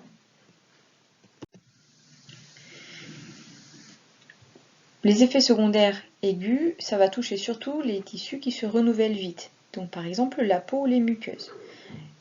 C'est facile à se souvenir de ce que c'est, il faut penser inflammation, chaud, rouge, gonflé, douloureux. Donc un œdème, de la rougeur, des douleurs, et ça devient chaud aussi au toucher. Bon. Également, on empêche le renouvellement cellulaire. Normalement, la peau va mettre toutes les 3 semaines, se renouvelle. Et en fait, nous, on empêche ce phénomène-là, ce qui fait que la peau qui est abîmée, qui est même, on va dire, détruite par les rayons, ne peut pas être remplacée. Et c'est ce qui fait cette fameuse radiodermite, ces fameuses brûlures, comme me disent les patients. Donc une épidermite superficielle qui peut aller de plus en plus profond dans les dermes, être de plus en plus large, et causer les réactions que l'on connaît sur la peau ou les mucites dans la bouche. C'est le même mécanisme. Une fois qu'on arrête les rayons, il faut quelques semaines, le temps que toute cette zone se fasse recoloniser par des cellules nouvelles et saines pour cicatriser. Donc la radiodermite, petit focus là-dessus. Cette patiente a été irradiée sur la paroi mammaire après mastectomie. Elle a eu une prothèse en dessous et on l'a irradiée. Et vous voyez, le champ se voit bien à la peau. Il y a une zone, alors la photo est peut-être pas très parlante, mais en pratique, on voit très bien là où se sont arrêtés nos rayons. Ça fait comme un carré. La radiodermite de grade 1, c'est un érythème dans le champ de traitement. Ça apparaît souvent après 3 semaines. Alors à noter que maintenant, on fait de plus en plus de traitements hypofractionnés en radiothérapie. On est passé des 25 ou 29 séances classiques en 15 séances. Et 15 séances, ça fait 3 semaines. Or, la peau met 3 semaines à se renouveler. Donc, il peut ne rien se passer jusqu'à la fin du traitement, mais que dans les 2 semaines qui suivent à la maison, la peau rougisse un peu. C'est un phénomène normal, c'est juste qu'il y a un petit peu de retard entre la dose délivrée et la réaction de la peau, mais ça va quand même cicatriser, et j'ai l'impression pour le moment que ça se fasse quand même mieux. Les études ont surtout montré que ça faisait pas pire de faire ça. On traite avec des moyens assez simples. L'hydrotac, pardon, il manque un R, ce sont ces petits patchs d'eau gélifiée avec plus ou moins des composants actifs dedans qu'on met sur une peau saine. Et puis les crèmes cicatrisantes, soit Yalucet et Ifidia qui sont des crèmes remboursées, soit les crèmes non remboursées, j'en ai cité quelques-unes, hein, j'ai pas d'affiliation au labo, mais c'est vrai que comme c'est eux qui viennent nous faire la pub, probablement qu'on s'en souvient mieux. Et en dehors de la pharmacie, l'aloe vera peut être aussi utilisée, les huiles d'amande douces, c'est ce que utilisent le plus souvent les patientes et on n'a pas l'impression de toxicité majorée avec ces gels-là. On évite tout ce qui est produit avec de l'alcool, avec des parfums, parce que c'est ce qui va irriter plus la peau. Et on demande aux patientes de mettre les crèmes après les séances et pas avant pour avoir la peau sèche au moment du traitement. Sous-entendu qu'une peau plus grasse brûlerait davantage, un peu comme si on mettait de l'huile solaire avant d'aller à la plage. Cette notion est parfois pas acceptée à 100% par tout le monde, mais si vous voulez faire des études là-dessus, vous êtes les bienvenus. La radiodermite de grade 2, c'est soit un érythème plus intense, avec un œdème moyen. Il peut aussi y avoir des plaques exsudatives dans les plis. Par exemple, là, souvent c'est dans les selles ou sous le sein, des zones donc qui se désépidermisent, qui sont un peu plus lésées. Ça cicatrise bien, mais c'est plus douloureux. Disons que si on avait ça 2 jours, ça serait pas très gênant. Le problème, c'est quand on a ça 2 semaines, bon, c'est fatigant parce que c'est sensible et un peu douloureux tout au long de la journée. Ça peut également être des éruptions cutanées qui grattent. Ça peut aussi être des petits endroits voilà, qui sont plus excoriés. Comment on le traite? Eh bien, toujours par des topiques qui sont émollients et cicatrisants. Alors souvent, on a commencé avec le Yalucet parce qu'il était remboursé. Elles viennent nous voir avec ça, c'est la réaction normale. Il n'y a pas vraiment quelque chose qui va marcher à 100%, mais on essaye toujours de changer de crème. Il y a des personnes qui pensent que le Cicalfate et le Cicaplast seraient plus efficaces. Bon, ça reste à prouver, c'est pas prouvé. On peut utiliser en cas de démangeaison, des prurites, de la diprosone, de la crème à la cortisone. Par contre, c'est quelque chose qui ne doit pas se faire en continu pendant un mois, on le met en général quelques jours, et ça n'empêche pas qu'il faut mettre quand même de la crème cicatrisante après dans la journée, parce que c'est pas ça qui va permettre à la peau de cicatriser. Le Cicalfate, Cicaplast, Yalucet, l'intérêt c'est qu'il y a de l'acide hyaluronique dedans, donc une molécule qui est censée être pro-cicatrisante. Alors l'éosine, personnellement, je n'aime pas ça. Ça sèche la peau, ça ne permet rien à part enlever l'exsudation, donc je vois pas trop à quoi ça sert. En tout cas, nous on l'utilise pas et ce n'est pas quelque chose que je vous conseillerais. En plus, ça saigne. Autre chose qu'on peut utiliser s'il y a des zones de frottement qui sont sensibles, c'est les pansements hydrocolloïdes, type Mepilex. Je vous cite encore une fois les marques que je connais, mais c'est vos collègues infirmières qui sauront mieux vous renseigner que moi. Et dans ces zones-là, il vaut mieux préférer les choses qui sont sans scotch, parce que la peau est déjà fragilisée, donc ça a tendance à arracher facilement. Et ça n'empêche pas de mettre de la crème en bonne quantité dessous et le patch en dessus. Radiodermite de grade 3, alors là c'est beaucoup plus rare, c'est-à-dire que même cette photo n'est pas une des miennes, parce que heureusement, et je touche du bois, pour l'instant je n'en ai pas eu, mais voilà à quoi ça peut ressembler, c'est plus rare, c'est pour des doses qui sont beaucoup plus fortes, au-delà de 40 degrés, sachant que le sein on s'arrête souvent à 50 degrés, les patients ORL on les irradie jusqu'à 70 degrés environ, donc ça peut arriver plus tôt pour ces patients-là. C'est les desquamations qui sont en dehors des plis ou qui sont sur plus de 50% du champ. Ça va être les lésions confluentes qu'on a vu à la diapo d'avant des lésions qui étaient isolées sur la diapo d'avant qui là vont confluer parce qu'elles sont plus importantes et ça peut saigner un petit peu. Donc on voit que c'est quand même pas la même tête. À ce moment-là, on interrompt la radiothérapie. On recherche un facteur aggravant, par exemple si elle prend des médicaments radiosensibilisants, des chimiothérapies ou des traitements oraux contre le cancer particulier. Si elle fume, ça peut aggraver, mais bon, c'est pas parce qu'on fume qu'on a ce genre de réaction, mais on va dire qu'on va chercher un facteur. L'eau de piscine chlorée, par exemple, si elle nous a pas dit qu'elle est allée tous les jours à la piscine, je pense que ça peut aggraver, ce genre de choses. On vérifie qu'il n'y a pas non plus d'infection surajoutée sur ces plaies. On nettoie au sérum Phi. on met du tulle gras et on peut mettre des pansements irigo-absorbants ou hydrocellulaires qui ne sont pas adhésifs. Je vous ai remis quelques noms au cas où vous auriez besoin un jour de retrouver facilement, mais tout ça est très bien décrit dans les référentiels de l'AFSOS que je vous mettrai tout à l'heure. En cas de saignement, on peut mettre des pansements type algostérile sur certaines zones qui saignent beaucoup. Alors pas forcément sur le sein, hein, que c'est plus fréquent. Et si c'est très exsudatif, eh bien de l'aquacelle, des choses qui absorbent. Donc en pharmacie, il y a de quoi faire. Encore une fois, je ne suis pas la personne la plus formée à ça, mais c'est quand même important pour vous de savoir qu'il y a tout un tas de choses qui existent. Et je vous l'ai mis à la diapo d'après, le référentiel qui est vachement bien fait.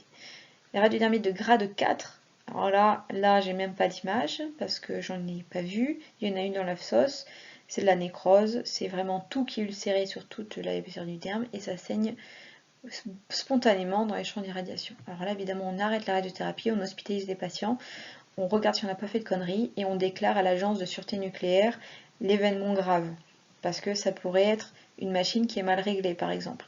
Donc ça ne doit pas passer inaperçu. Voilà, l'association francophone des soins oncologiques de support. Si vous faites de l'oncologie, je vous recommande vivement les diverses formations et PowerPoint ou PDF qui peuvent exister. C'est de ce site-là que je vous ai tiré les recommandations et ils ont 2-3 tableaux bien faits sur tous les pansements et à quoi ils servent et quelles marques. Donc ça peut être pour vous très utile, je pense, dans le cas de tout ce qui est plaie et cicatrisation. Donc vous avez le lien ici si vous voulez le retrouver. Pour revenir à la radiothérapie, ce qu'on dit aux patientes, c'est de porter des vêtements amples, c'est d'éviter d'exposer la peau au soleil. Et ensuite, une fois que la radiothérapie est terminée, c'est de protéger aussi, de mettre de la crème 50 sur toute la zone traitée. Donc de bien repérer là où est le champ pendant le traitement, pour se souvenir que parfois ça dépasse juste la glande mammaire qui tombe et que ça va très haut dans le décolleté, quoi, voire parfois au-dessus de la clavicule lorsqu'on traite les ganglions. Je vous aurais bien demandé si vous avez des questions, mais je ne peux pas le faire. J'espère que tout va bien pour vous. Si vous avez besoin de me poser des questions ou que vous êtes très intéressé par tout ce qui est photon, n'hésitez pas, je ferai de mon mieux pour vous répondre. Les effets secondaires subaigus, je vous en donne un exemple. C'est la pneumopathie radique. L'effet secondaire subaigu, ça veut dire qu'il arrive entre la fin du traitement et 6 mois. La pneumopathie radique, c'est quelque chose qui est assez particulier. C'est quand on irradie les poumons et qu'on irradie à des doses de plus de 20 Gray, si le volume du poumon irradié à plus de 20 Gray est important, le risque de faire cette complication augmente. Ça arrive dans les 6 à 9 mois après la radiothérapie. Et qu'est-ce que c'est? Alors pneumopathie, ça porte bien son nom, c'est une inflammation du poumon et qui va se présenter comme s'il y avait une infection, c'est-à-dire un essoufflement, de la fièvre, de la toux, bref, en ces temps perturbés, on pourrait dire que ça ressemble au Covid ou ça ressemble à une surinfection de BPCO. Il faut bien sûr penser que ça peut être lié au rayon. Donc on dit à tous nos patients qui sortent de radiothérapie pulmonaire, si ça arrive dans l'année qui suit, vous pensez à nous prévenir ou à prévenir les pneumologues, parce que ça peut ne pas être simplement une grippe, une bronchite. Qu'est-ce que c'est? Donc voici le champ de traitement de la patiente qui avait ou du patient une petite tumeur là, et on irradie cette zone là et les aires ganglionnaires. C'est pas très gros. Lorsqu'on met les champs de radiothérapie à 25 Gray, puisque je vous ai dit que c'était la dose efficace, on voit que toute cette zone là a reçu 25 Gray. À 2 mois après la radiochimiothérapie, la tumeur elle a disparu, tout est bien nickel. Vous voyez, poumon vraiment comme il faut, croyez-moi. Donc ça, c'était, je ne sais plus, avant la radiothérapie, je pense. Et à 4 mois de la fin de la radiochimiothérapie, alors que le patient est en cours d'immunothérapie, ce qui a probablement favorisé cette réaction, vous voyez toute cette zone blanche là, tout ça, c'est pas de la tumeur, c'est pas de l'infection, c'est de l'inflammation liée au rayon et probablement à l'immunothérapie parce qu'on en a de plus en plus. Et ça majore le risque. Donc cette zone-là, elle fait cracher, elle fait tousser, elle fait essouffler. C'est un poumon qui est en train d'en souffrir. Donc ce patient-là, on le met sous cortisone, on arrête l'immunothérapie, on le met sous cortisone pendant un certain temps et on vérifie au bout d'un mois que tout est rentré dans l'ordre. Ça peut prendre un peu de temps. Donc vous voyez, là, si on met que des antibiotiques, ça risque pas de s'améliorer. Effet secondaire chronique, donc au long terme, sur la peau, c'est surtout de la fibrose. Là, vous voyez, c'est des vieux champs qui sont pas à moi, de radiothérapie. Mais j'ai pas mis où est-ce que je les ai trouvés, je suis désolée. On voit très bien où ça s'arrête et où on a traité. C'est de la peau qui est évidemment donc pas jolie, érythémateuse, avec des télangiectasies, qui est rétractée, qui est accrochée parfois au plan intercostal, donc la peau ne bouge pas beaucoup et ça fait des brides. Évidemment, ça peut être douloureux et ça peut être gênant pour les activités de la vie quotidienne. Ce genre de choses sur les parois thoraciques, on le voit de moins en moins grâce aux nouvelles techniques que je vous ai présentées tout à l'heure, donc la modulation d'intensité, mais c'est des choses qui peuvent arriver encore chez certaines patientes plus radiosensibles. Il y a des équipes de radiothérapie qui font de la recherche sur pourquoi est-ce que certaines personnes sont plus sensibles aux rayons et font des grosses réactions que d'autres. Pour l'instant, on ne sait pas encore très bien. Les sténoses, ça va être quand les tuyaux sont rétrécis, parce qu'il y a eu de la cicatrisation qui s'est fait un peu à excès. Alors c'est difficile à dire que c'est toujours lié aux rayons, parce que, par exemple, dans le cadre d'un cancer de l'œsophage, ce qui nous fait découvrir le cancer, c'est souvent que c'est déjà bouché. Donc il y a déjà une sténose liée au cancer, les tissus dessous sont déjà détruits, donc c'est pas que la faute des rayons, même si ça peut aggraver la situation. Et ça peut en créer dans des endroits où il n'y en avait pas. Par exemple, quand on irradie une prostate, au milieu de la prostate passe l'urètre. Et cet urètre peut être sténosé avec les rayons. La fistule, c'est quand même pas le plus fréquent, ça se voit notamment s'il y a eu des chirurgies ou si les chirurgiens passent après les rayons, donc des trous entre deux organes. Heureusement, c'est quand même pas très fréquent.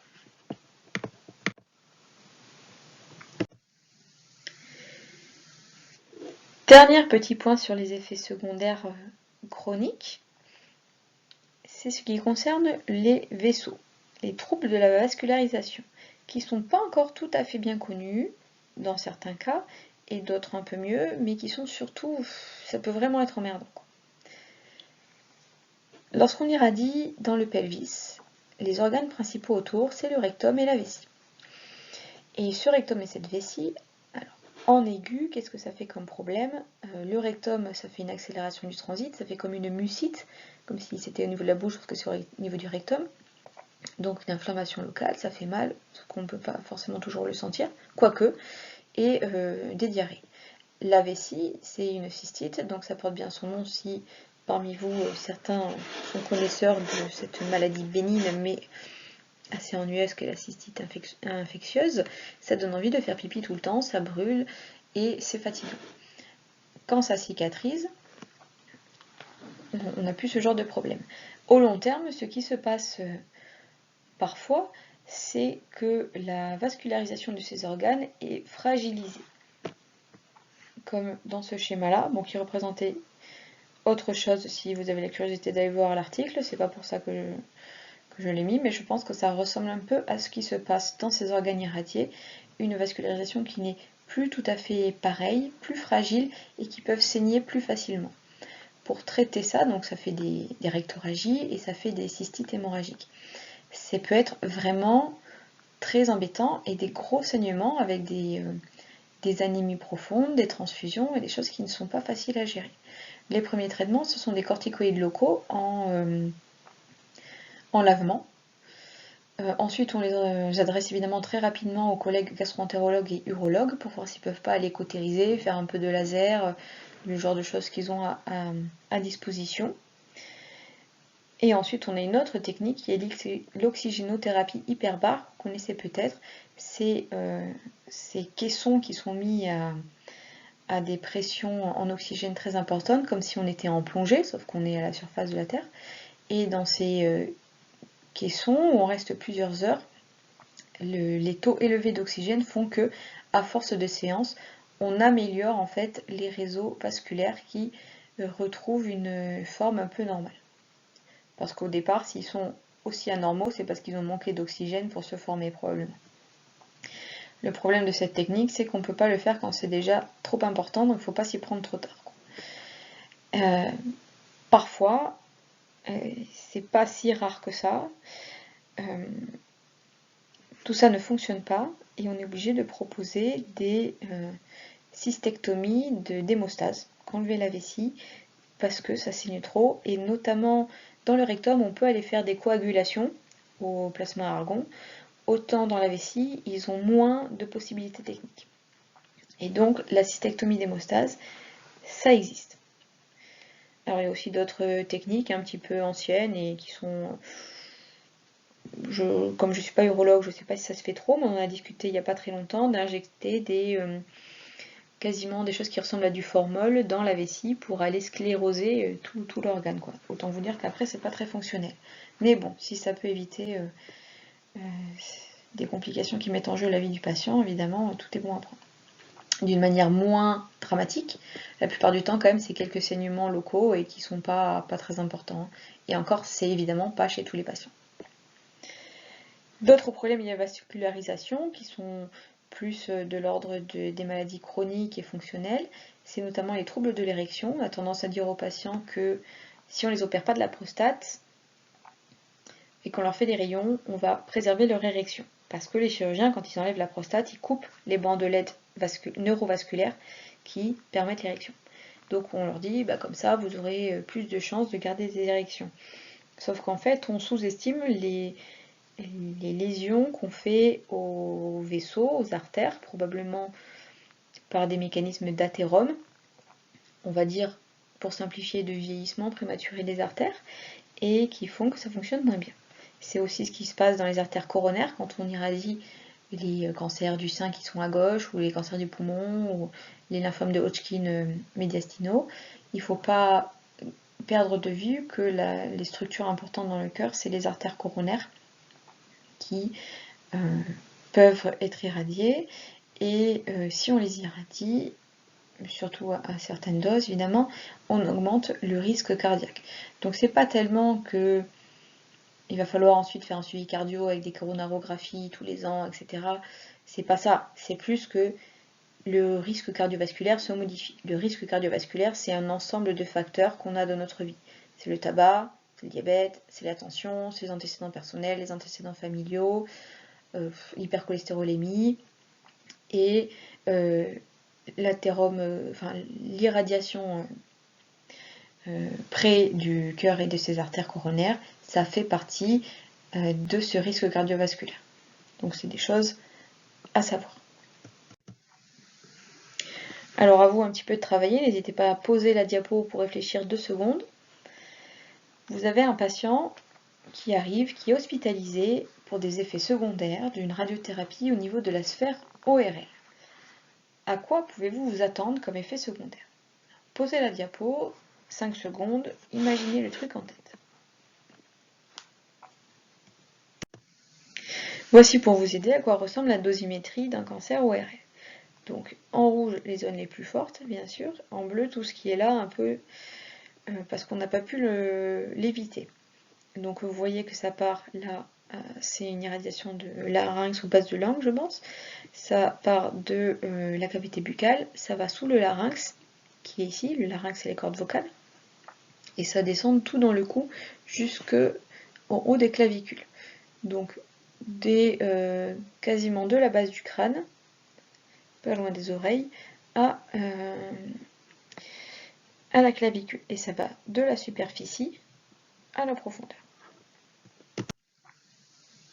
Je vous remets aussi cette petite frise, les effets secondaires de la radiothérapie aiguë, c'est dans les 6 mois, et chronique, c'est au-delà. Et dans les 6 mois, il y a ce qui se passe pendant le traitement, et dans les 6 mois.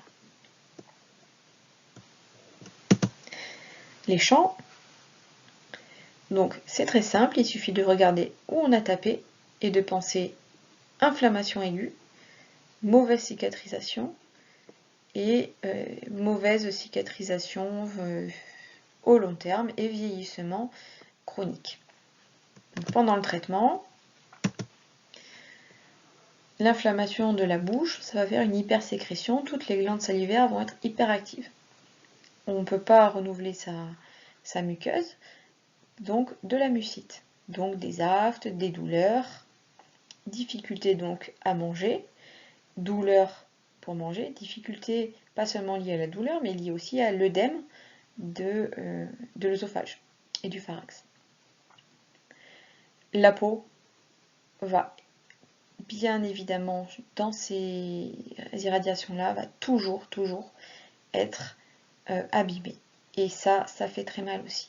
Parce que vous le voyez, ça va vraiment en surface et que les doses sont vraiment fortes.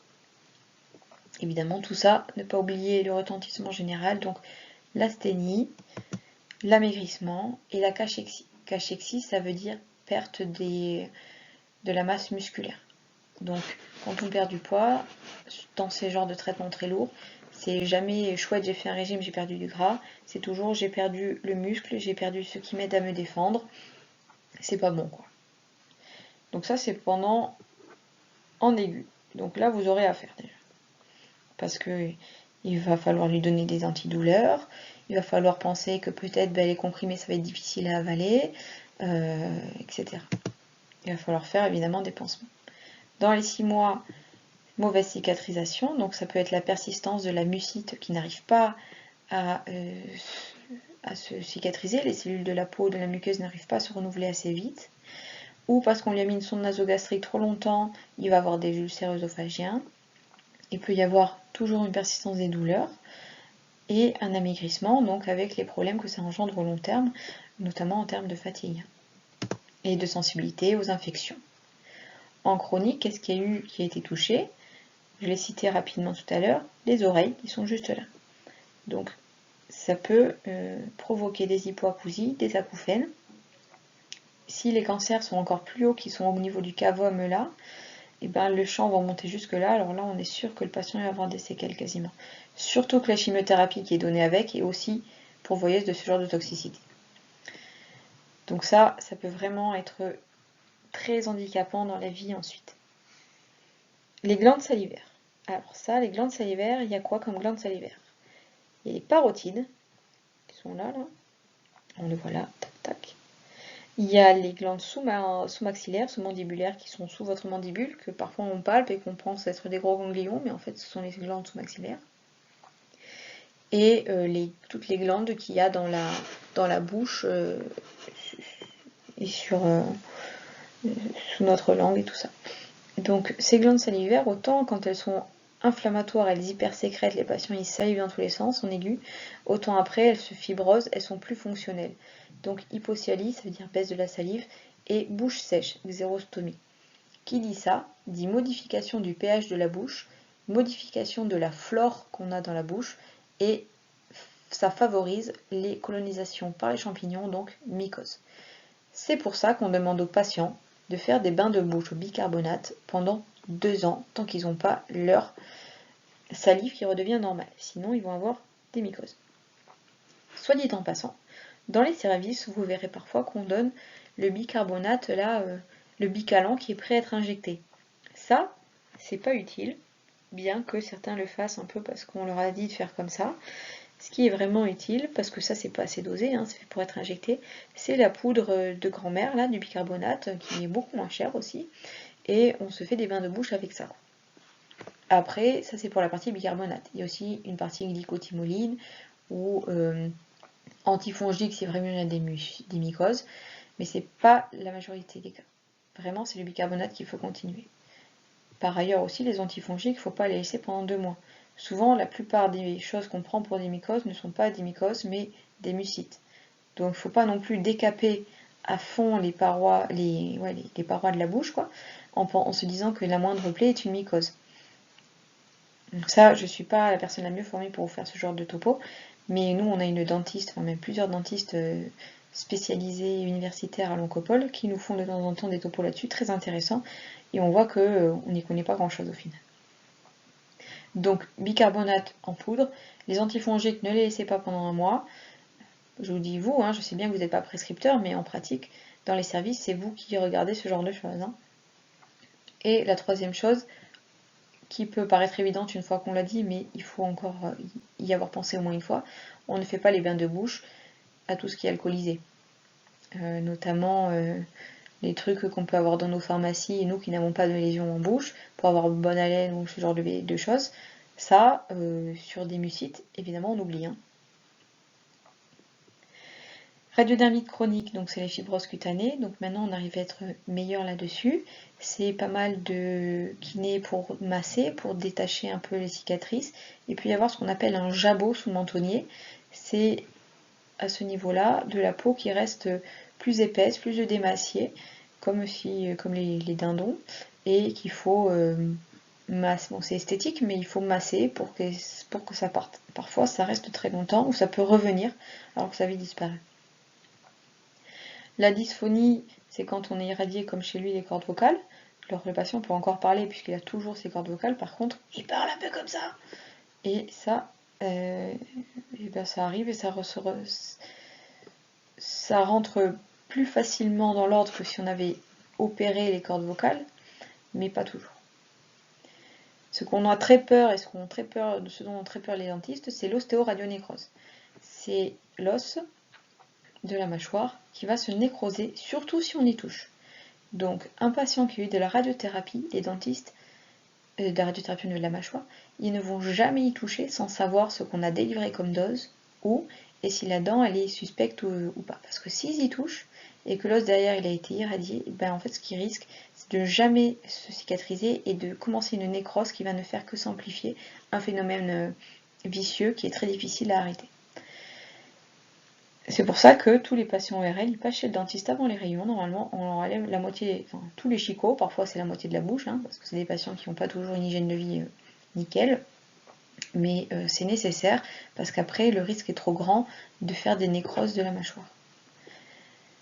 Atrophie musculaire, et plexite radique, ça c'est un petit peu quand les muscles des épaules, le sternocléidomastoïdien ou le trapèze ont été un peu trop irradié ou que le plexus a un peu trop souffert. C'est très rare les plexites radiques, mais bon, ça existe, il faut faire attention aux doses qu'on délivre. Donc vous m'aviez dit tout ça, j'imagine. Focus sur deux petites choses. Un problème, c'est très technique de la dénutrition en ORL. Le problème, voici un patient ORL, voici le volume que je vous ai montré tout à l'heure, on retrouve en rose ce qu'on voulait traiter. Le problème, c'est que s'il se dénutrit, au contraire, s'il prend de l'œdème, si on l'a trop hydraté, et ben le filet il ne tient plus assez.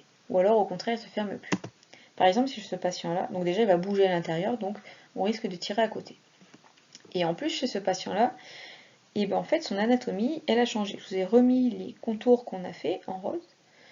Voilà. Et par contre, vous pouvez voir une différence sur ces zones-là, qui avant, il y avait du tissu, et le patient a tellement maigri qu'il y a de l'air maintenant.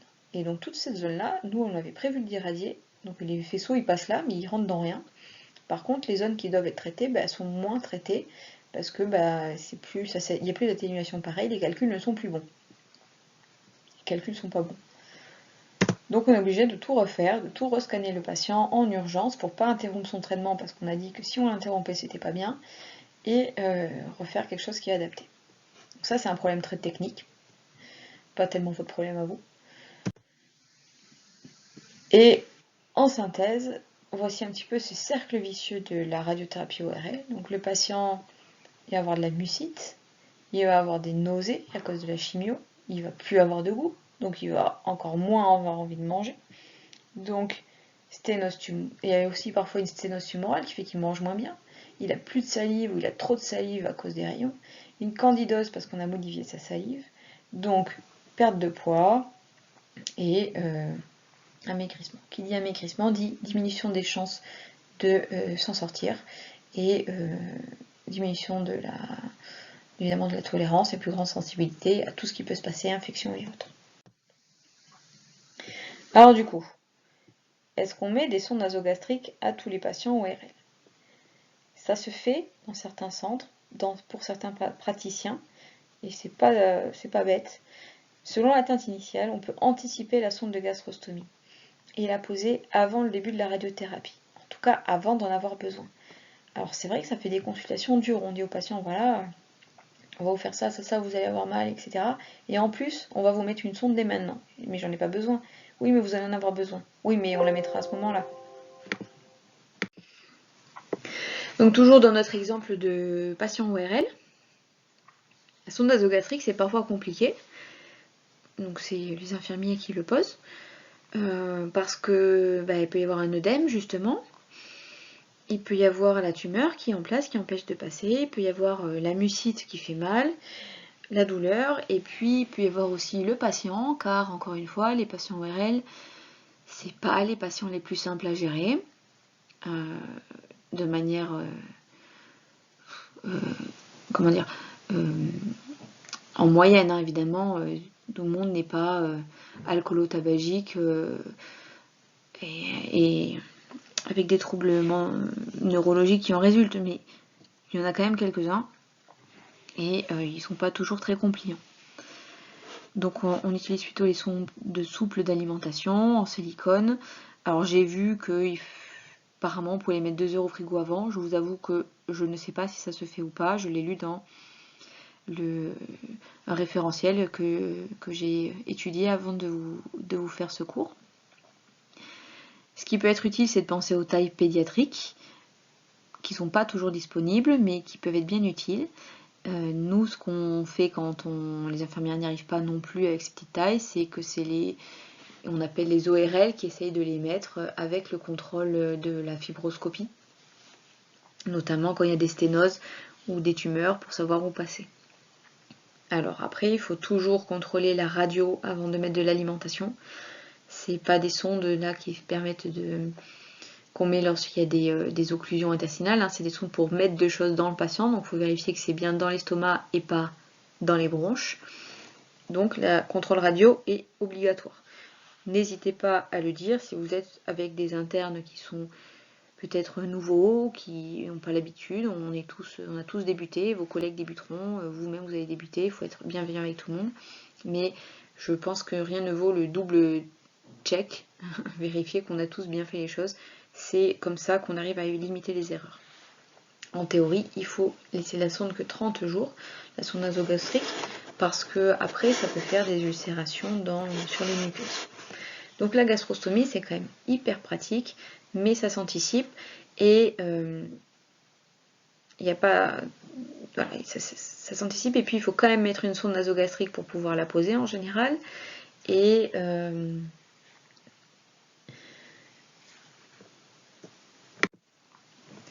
les délais sont souvent pas les mêmes. La sonde nasogastrique, il suffit d'aller à l'infirmerie. La gastrostomie, il faut aller appeler un radiologue, nani nana. Donc c'est pour ça que c'est pas mal de l'anticiper, d'en parler avec le patient assez tôt, avoir son accord pour prendre le rendez-vous, parce que quand c'est trop tard, et ben là on galère et le patient il est avec sa sonde qui lui fait mal, il se réalimente pas, ça peut être vraiment compliqué. Donc la radiographie de contrôle, il faut la faire, vous n'êtes pas manip radio, mais si vous devez les regarder, je vous encourage d'ailleurs à les regarder encore une fois. Mieux vaut 2 contrôles qu'un. Il faut que ça soit assez bas, que la radio de thorax ne s'arrête pas là et qu'on ne voit pas le bout de la sonde qui doit être là dans l'estomac. Alors là, c'est vraiment une radio de thorax qui est faite très très haute. C'est un grid postal même, quoi. Donc il ne faut pas qu'elle soit trop haute dans l'œsophage et il ne faut pas qu'elle soit trop basse non plus. Qu'est-ce que vous voyez sur ces 2 radios? Spoiler, les sondes ne sont pas au bon endroit.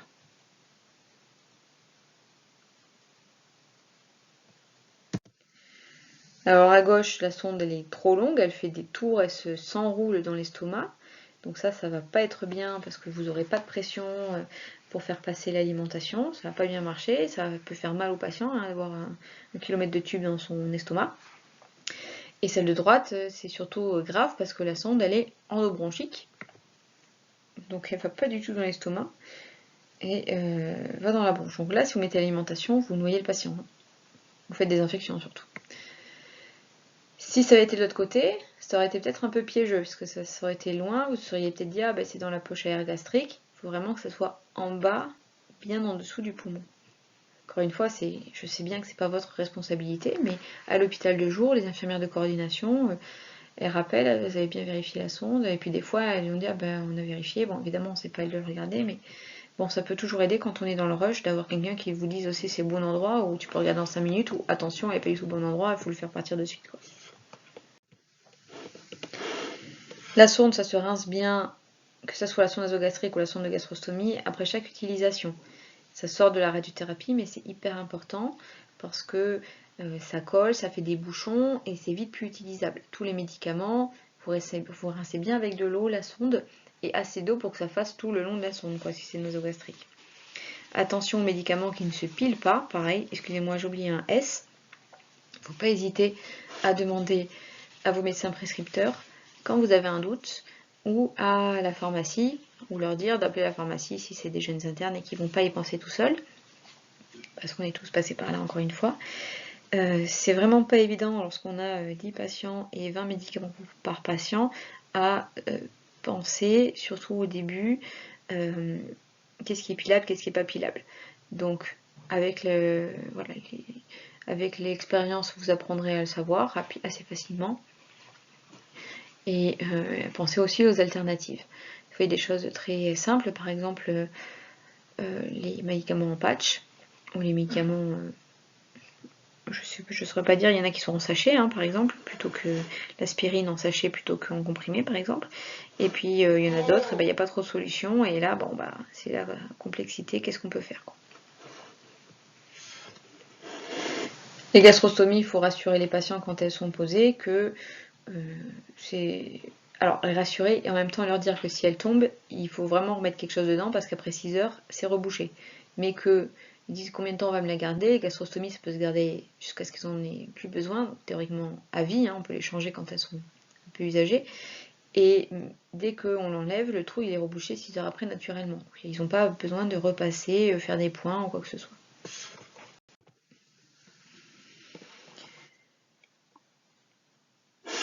Voilà, donc c'était un gros point sur les toxicités que vous pourrez avoir à gérer, qui sont donc essentiellement celles de la peau. Les cancers qui ont des radiodermites, c'est essentiellement, enfin les cancers, pardon, les traitements de radiothérapie qui provoquent des radiodermites, c'est essentiellement donc les cancers du sein et ORL, tout simplement parce que l'organe traité est juste sous la peau, voire même la peau fait partie de ce qu'on a besoin de traiter. Quand on traite la prostate ou le poumon, sauf si le poumon vient très en antérieur au niveau des côtes, il n'y a pas de radiodermite. Et en tout cas, c'est jamais de la même intensité. Parfois, on a besoin de faire plus que les soins infirmiers ou faire différemment. Qu'est-ce qu'on peut avoir à notre disposition? Alors, il peut y avoir évidemment les médicaments, même si on n'est pas très riche en médicaments anti-effets secondaires de la radiothérapie. C'est beaucoup les traitements symptomatiques, donc des antalgiques, de palier 1, de palier 3, donc la morphine. Le palier 2, honnêtement, c'est... Enfin, je sais pas votre avis à vous, mais moi je trouve que c'est souvent mal toléré et ça apporte peu de bénéfices en plus par rapport à du palier 1 et finalement les paliers 3 c'est assez facile à gérer. En plus on peut les donner avec le Doliprane, il n'y a pas de co-Doliprane où il y a du Doliprane dedans, mais aussi la codéine, ça peut pas se prendre avec le paracétamol, des calculs compliqués à faire.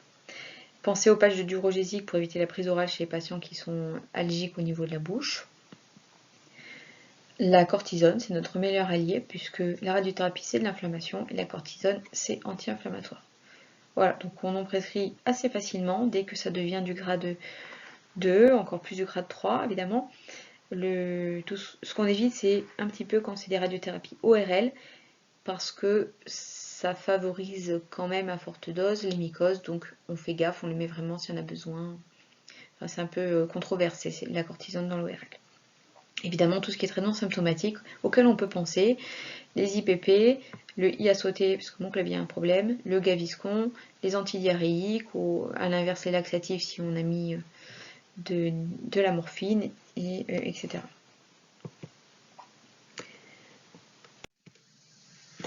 Nos consoeurs, il doit y avoir des confrères aussi, mais chez nous il n'y a que des femmes diététiques, diététiciennes qui sont très très importantes en radiothérapie, et qui ont vraiment une place, en tout cas l'Oncopole nous rend quand même des gros services. Elles font des consultations, elles font le suivi des patients en cours de traitement, elles prescrivent les compléments alimentaires parce qu'ils ont tendance à se dénutrir. Elles nous aident à poser les indications de son nasogastrique, gastrostomie, compléments, etc. Et puis elles suivent le poids pendant le traitement. Donc ça, ça revient à ce que je vous ai déjà dit, je vous apprends rien de nouveau. Petite nouveauté sur cette diapositive, ça c'est utile, la diététique aussi, pour les traitements du pelvis ou tout ce qui va toucher au tube digestif. Pourquoi? Petit exemple.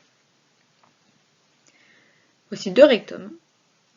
Alors là, c'est 2 patients différents. Il y en a un qui a une prostate, l'autre c'était un col. Mais vous voyez que les rectums sont pas du tout de la même taille. Tout simplement parce que là, il y a un gaz et des matières et là, il n'y en a pas. Et ça peut vraiment changer d'un jour à l'autre, de l'heure à l'autre. Donc, si on a planifié pour qu'on traite ça et qu'au final on se retrouve avec ça, tout ce qu'on va traiter ça va être là et on ne va pas traiter l'ensemble du rectum. Ou au contraire, on veut traiter la prostate qui est là, le rectum est vide, le rectum est plein, il va jusque là, la prostate est poussée en avant et tout ce qu'on irradie, tac tac, ça sera le rectum et plus la prostate. Donc les régimes anti-résidus, les régimes pour avoir moins de gaz, pour tolérer mieux les rectites éradiques, sont très importants dans les radiothérapies du pelvis, surtout le rectum et la prostate. Donc ça aussi, c'est des consultations que peuvent faire les diététiciennes pour aider les patients à adapter leur régime. Il y a aussi tout ce qui est soins, que j'ai appelé psycho entre guillemets, mais qui est de l'ordre du non médical et qui regroupent les psychologues, les sophrologues, mais pas seulement. On a aussi recours parfois à l'hypnose médicale, notamment pour les patients qui, rappelez-vous du début du diaporama, sont sous les masques de traitement et claustrophobes. Donc on a des manipulateurs qui sont formés à l'hypnose médicale, donc c'est surtout l'hypnose conversationnelle.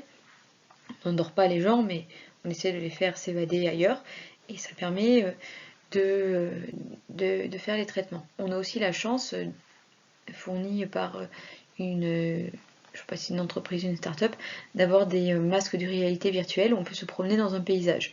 Alors au départ, ils nous ont été fournis pour la radiothérapie pédiatrique qu'on fait dans notre centre, mais on peut aussi les utiliser quand ils sont disponibles pour les adultes.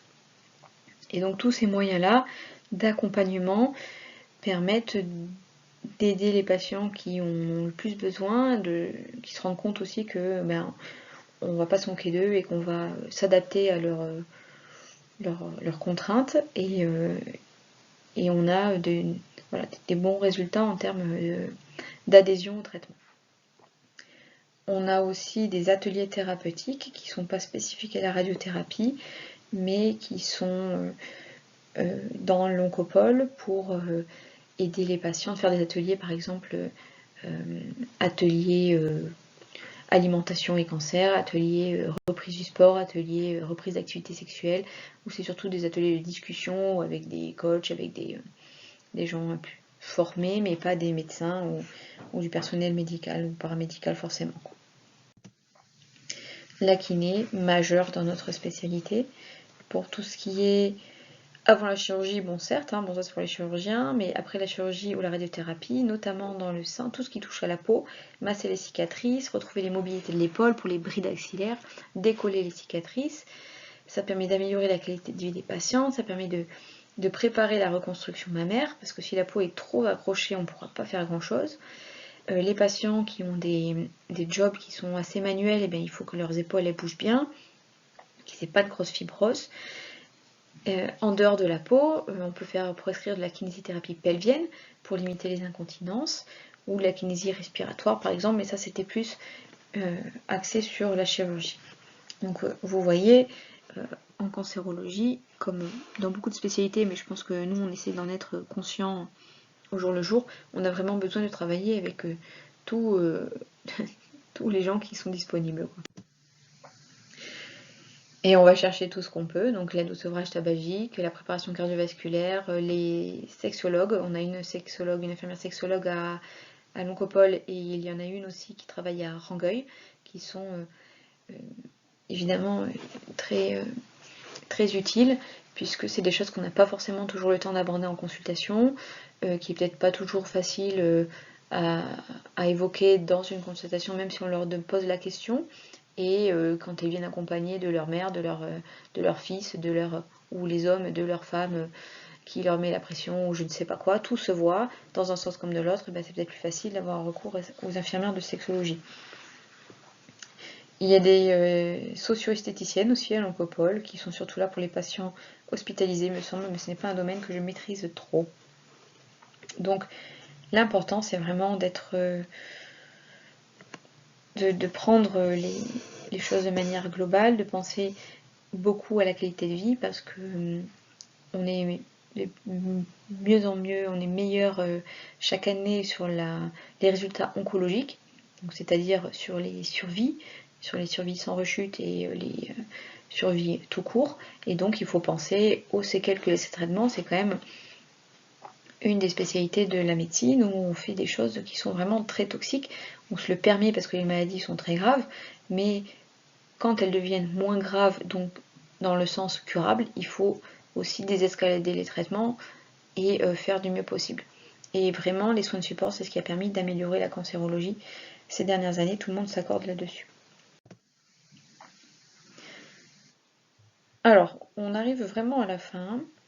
Je ne vous cache pas qu'il reste encore quelques diapos. Vous pouvez arrêter là si vous le souhaitez. Et pour ceux qui veulent revenir sur 2-3 diapos de choses supplémentaires, des petites questions pratiques et des choses voilà, des choses qui sont un petit peu à l'écart de la radiothérapie classique. Enfin, pas tout à fait, parce que je vais parler de radiochimiothérapie aussi. Parlons 3 secondes de Marie Curie, notre héroïne plus que Claudius Regaud, bien plus connue, et pour cause, c'est elle qui a découvert la radioactivité. Et comme on est bien chauvin, nous, on parle de curithérapie, là où les anglo-saxons parlent de brachytherapy. C'est une technique de radiothérapie dans le sens où on met des rayonnements pour détruire des tumeurs, mais on les met au contact par le biais de sources radioactives. Par exemple, le cancer de la prostate à faible risque de récidive peut se traiter par curithérapie. Le patient est endormi, il a les jambes relevées en position gynécologique, on lui met un échographe dans le rectum pour voir la prostate, qui est juste derrière, et par le périnée, on va lui mettre des aiguilles, et dans ces aiguilles, il y a des petits grains d'iode radioactifs qui vont se disposer dans l'ensemble de la prostate. C'est radioactif sur, je ne sais pas, de l'ordre de millimètres ou centimètres, c'est-à-dire que là, il n'y a plus de radioactivité. C'est simplement à l'intérieur. Pareil, ça ne va pas dans l'urètre qui passe au milieu, donc il n'y a pas de radioactivité qui va sortir dans ses urines, sauf s'il perd un grain. C'est pour ça que pendant 6 mois, on leur demande de tamiser leurs urines pour vérifier qu'il n'y a pas de grains qui partent. Et au bout de 6 mois, ces grains ne sont plus actifs, ils restent dans la prostate, mais il n'y a plus de radioactivité résiduelle. L'avantage, c'est que ça traite vraiment la glande prostatique en passant de l'intérieur et qu'il n'y a pas de dose ou très peu qui est délivrée sur le reste du volume du patient.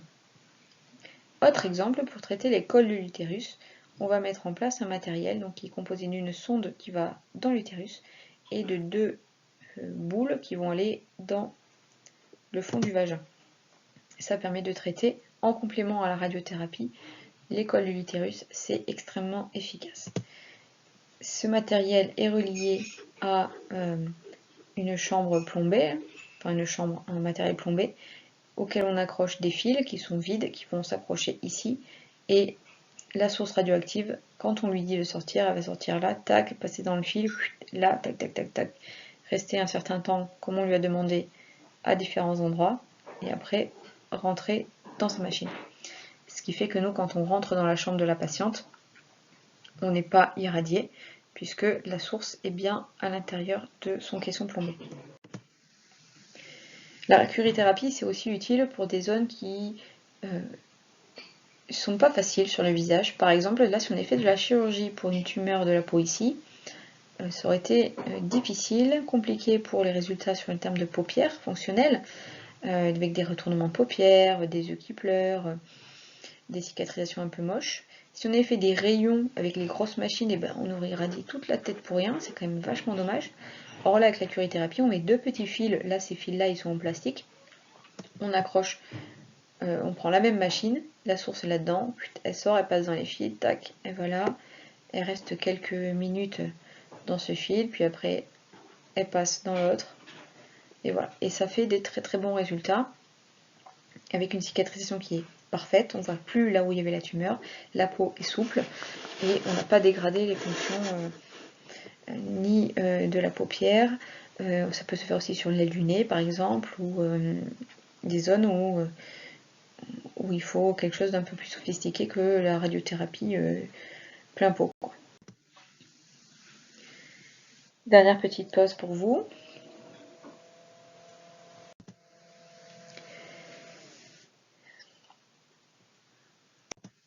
Comment on fait quand il y a de la chimiothérapie? Premier cas, le patient est en curatif et le traitement comporte une chimiothérapie en concomitance à la radiothérapie. Donc le but, on a dit, c'est de potentialiser la radiothérapie. Si c'est trop toxique, on arrête plutôt la chimio que la radiothérapie dans ces cas-là. Comment ça se passe? Mettons qu'on ait la chimiothérapie le mardi, c'est ce qu'on appelle le J1 de chimiothérapie. On va faire les séances dans la même journée, mais après, par convention sociale, parce que c'est plus pratique comme ça, mais on pourrait le faire avant. On fait les rayons tous les jours de la semaine, pas les week-ends. Pareil la semaine qui suit, la semaine d'après, on se repose les week-ends et on réarrive 3 semaines plus tard. On fait notre deuxième chimiothérapie au J22. C'est un type de schéma de radiochimiothérapie. Et pareil, on continue les rayons. Donc ça va être un type de chimiothérapie où on va faire toutes les 3 semaines la chimio et les rayons tous les jours. Donc ça se passe comme ça. Il vient. Alors les rayons peuvent commencer avant, hein, ça pourrait commencer là les rayons. On n'est pas à un jour près. Par contre, il ne faut pas que la chimio démarre toute seule avant. Il faut vraiment qu'elle soit un jour de rayon. Donc ça demande un petit peu de concertation entre les équipes. Par exemple, pour le poumon, il faut faire 4 à 6 cycles de chimiothérapie et au moins 2 pendant les rayons. Donc en pratique, on va commencer souvent les chimiothérapies avant, parce que c'est les oncologues ou les pneumologues qui voient les patients. Après, nous les adressent, donc nous on voit qu'on fasse toute notre petite préparation. Ça prend du temps, donc faut pas faire perdre de temps au patient. On lui fait 1 à 2 cycles de chimio. Puis il commence ses rayons et il continue sa chimiothérapie. C'est super important de se mettre d'accord avec les équipes des hôpitaux de jour, où souvent de plus en plus ce sont les infirmières de coordination qui gèrent les plannings, parce que les doses de chimiothérapie doivent être parfois modifiées, et dans ce cas-là, en poumon, divisé par 2. Donc, il faut bien leur dire quand est-ce qu'on commence les rayons, et si vous travaillez dans ce genre de service, gardez en tête que c'est quelque chose où la formation a parfois du mal à arriver à l'autre bout. Il ne faut pas hésiter à se poser les questions. Bon, dans le cadre du poumon, après on fait un scanner et on continue par l'immunothérapie. Il y a d'autres maladies où la chimiothérapie est sous forme de comprimés. Par exemple le glioblastome, où on prend le Thé-Modal tous les jours, y compris le dimanche, du premier jour de la radiothérapie au dernier. Donc ça commence un lundi, on commence le lundi, on le prend lundi, mardi, mercredi, jeudi, vendredi, samedi, dimanche aussi, même s'il n'y a pas de rayon, lundi, mardi, etc. C'est à prendre 1 heure avant la séance, et ça fait vomir, on prend du Zofren 1 heure avant le Thé-Modal. Donc ça veut dire Zofren, on attend 1 heure, Thé-Modal, on attend 1 heure, radiothérapie. C'est un petit peu compliqué, surtout que les patients avec des glioblastomes, parfois, malheureusement, ils n'ont plus toutes leurs fonctions cognitives du fait de la maladie. Donc c'est là où parfois ils attendent à l'infirmerie, on leur dit de venir 2 heures avant, et c'est l'infirmière de radiothérapie qui va leur donner le Zofren, qui va leur donner le Thé-Modal. C'est une chose qui peut se voir par exemple. Si vous avez des patients qui sont hospitalisés, c'est vous qui serez responsable, enfin responsable, pas dans le sens pénal, etc. Mais je veux dire, en pratique, c'est vous qui allez leur donner le Zofren et le Thé-Modal et regarder à quelle heure ils passent tous les jours. C'est pas l'interne, quoi. Autre exemple de chimiothérapie en comprimé, c'est pour le rectum, où on fait du Xeloda, qui est matin et soir, capecitabine, mais que les jours de radiothérapie.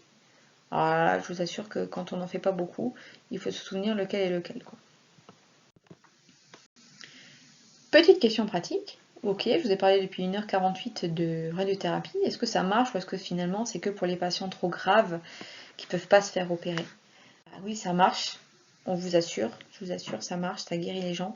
Par exemple, la colle de l'utérus. Vous avez une énorme masse là. Là, c'est l'utérus. Là, c'est la vessie. Et tout ça en gris clair, là, c'est le cancer du col de l'utérus. On lui fait des rayons avec de la chimiothérapie 1 fois par semaine. Donc, pas de chirurgie. Ensuite, on fait la curithérapie, que je vous ai montré avec le matériel qui va dans le fond du vagin. Et avec tout ça,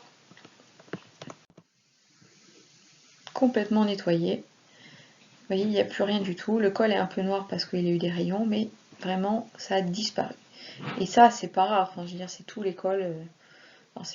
La radiochimiothérapie, ça fonctionne vraiment très bien sur beaucoup de cancers. Les ORL, le canal anal, le cancer du col utérin. Et alors, si la chimio est déjà en cours parce que le patient est métastatique et puis il a mal et on a besoin de radiothérapie antalgique, c'est pas tout à fait pareil que la chimio conco. Comment on fait? Et là, c'est une très bonne question. Il faut vraiment, quand on fait de l'oncologie, que ce soit vous, que ce soit les manips, que ce soit les internes, que ce soit n'importe qui, les secrétaires, faire la différence entre la radiochimiothérapie concomitante, parce que c'est le traitement du cancer, et la chimiothérapie qui est en cours. Et on fait un peu de rayon parce qu'on en a besoin à un instant T sur une douleur, sur une compression ou sur un hémostatique. Parce que c'est pas du tout pareil. Certaines chimiothérapies, elles sont contre-indiquées parce qu'elles sont potentialisatrices. Par exemple, quand on fait de la gemcitabine, ça ferait vraiment des toxicités majeures quand on le fait avec les rayons. Donc, si c'est pas le protocole demandé, il faut vraiment l'arrêter par exemple 3 semaines. Quand il y a de la chimio ou de l'immuno, on essaie de passer entre 2 cycles. Il y en a certaines, c'est pas des chimios, c'est l'Avastin par exemple, ça va faire des fistules, ça va faire des fistules, des hémorragies ou des problèmes vasculaires importants, donc on ne peut pas les potentialiser avec la radiothérapie. Si on a une irradiation cérébrale, méfiez-vous, redemandez bien, c'est normal qu'il y ait toujours la chimiothérapie, parce que là, quand même, radiothérapie du cerveau, vous avez vérifié. Parfois, les choses, elles loupent, hein, donc on s'est mal compris, les gens se sont dit oui, mais attendez, on fait de la chimio et les rayons tout le temps d'habitude, pour les poumons, pourquoi là on le ferait pas? Bah, des fois, c'est pas pareil. Donc, il faut vraiment faire la part des choses entre les deux trucs, quoi. Quand c'est des comprimés, c'est encore plus embêtant parce que ça dépend de leur demi-vie, c'est-à-dire le temps qu'ils mettent à être digérés par l'organisme. Quand parfois ça peut être 5-6 jours d'arrêt, parfois ça peut être beaucoup plus long, quoi. On ne sait pas trop en vrai. Dernière question pour la fin. Alors on a bien vu que, enfin vous avez bien compris que nous on était un peu des médecins. On fait beaucoup de choses en dehors de la clinique, notamment de la technique, notamment un peu. On aime bien se la jouer physicien, même si ils nous prennent pour des nuls. Qu'est-ce que c'est qui nous fait rêver? À part les grosses machines et des machines encore plus grosses. Alors, ce qui nous fait rêver, c'est ce qu'on appelle l'effet abscopal, c'est-à-dire la radiothérapie qu'on fait à un endroit, par exemple sur une métastase A, dans le lobe supérieur du poumon, et que toutes les autres métastases, elles répondent, alors qu'on ne les a pas irradiées. C'est un peu genre le Graal, la chimère. Ça a été décrit, mais pas bien, pas beaucoup, mais pourtant on en parle à tous les cours, tous les congrès. D'ailleurs, je le fais parce que ça me fait rire. Mais avec l'immunothérapie, qui est ce nouveau traitement contre le cancer qu'on utilise depuis maintenant plusieurs années, qui a révolutionné la prise en charge, l'immunothérapie, ça booste le système immunitaire. Et donc l'idée, c'est que la radiothérapie, ça booste aussi le système immunitaire dans un certain sens. C'est qu'on fasse de l'immuno, on fait un peu de radiothérapie, et ça répond partout. Voilà, ça c'est vraiment le Graal. Toutes les études en ce moment, elles sont là-dessus. Bon, pour l'instant, évidemment, ça n'a pas encore fonctionné. Plutôt, comme je vous ai montré l'exemple de l'effet secondaire sur le poumon, ça peut plutôt faire même des problèmes assez graves. À voir. Autre aparté, et c'est ma dernière diapo, des machines encore plus grosses, encore plus puissantes. Oui, bien sûr, hein, on est comme tous les techniciens. Donc, ce qui fait rêver, c'est la protonthérapie, c'est-à-dire qu'au lieu d'utiliser des photons, on utilise des protons, donc une autre particule. Pourquoi? Parce que, vous voyez, ça c'est quand on met les champs tout droit, il y en a partout, il y a des tunnels de doses énormes. Avec la modulation d'intensité, il y a moins des fortes doses, par contre on irradie partout. Ça en met vraiment partout. Et surtout, on envoie les rayons par là, et derrière, en sortie, là, ça irradie quand même. Et nous, on voudrait que ça s'arrête. Bah là, on n'en a plus besoin. Et c'est ce que permet la protonthérapie, c'est-à-dire qu'on fait rentrer le faisceau, ça dépose l'énergie, et après, ça s'arrête. Donc voilà, ça, c'est un peu le truc stylé de la radiothérapie, mais ça coûte ultra cher, et donc en France, il n'y a que 3 centres qui en ont, qui sont Paris. Alors c'est partagé par Curie et l'IGR, Nice, Centre Antoine Lacassagne, et je vais vous dire une bêtise, Caen. Voilà. Donc à Toulouse, il y a eu un projet qui s'était monté, ils essayaient de l'avoir, ils sont disputés avec Montpellier, enfin disputés. poétiquement parlant, je veux dire, et pour l'instant, aucun des deux ne l'a, mais qui sait, peut-être un jour, sur le parking de l'Oncopole, on pourra plus se garer parce qu'il y aura de la protonthérapie. Voilà, je vous remercie d'être venu écouter ce topo assez long. N'hésitez pas à m'envoyer des questions si vous en avez, et j'espère que ça vous a convenu et que vous en garderez quelques notions quand même. Merci et puis bonne journée.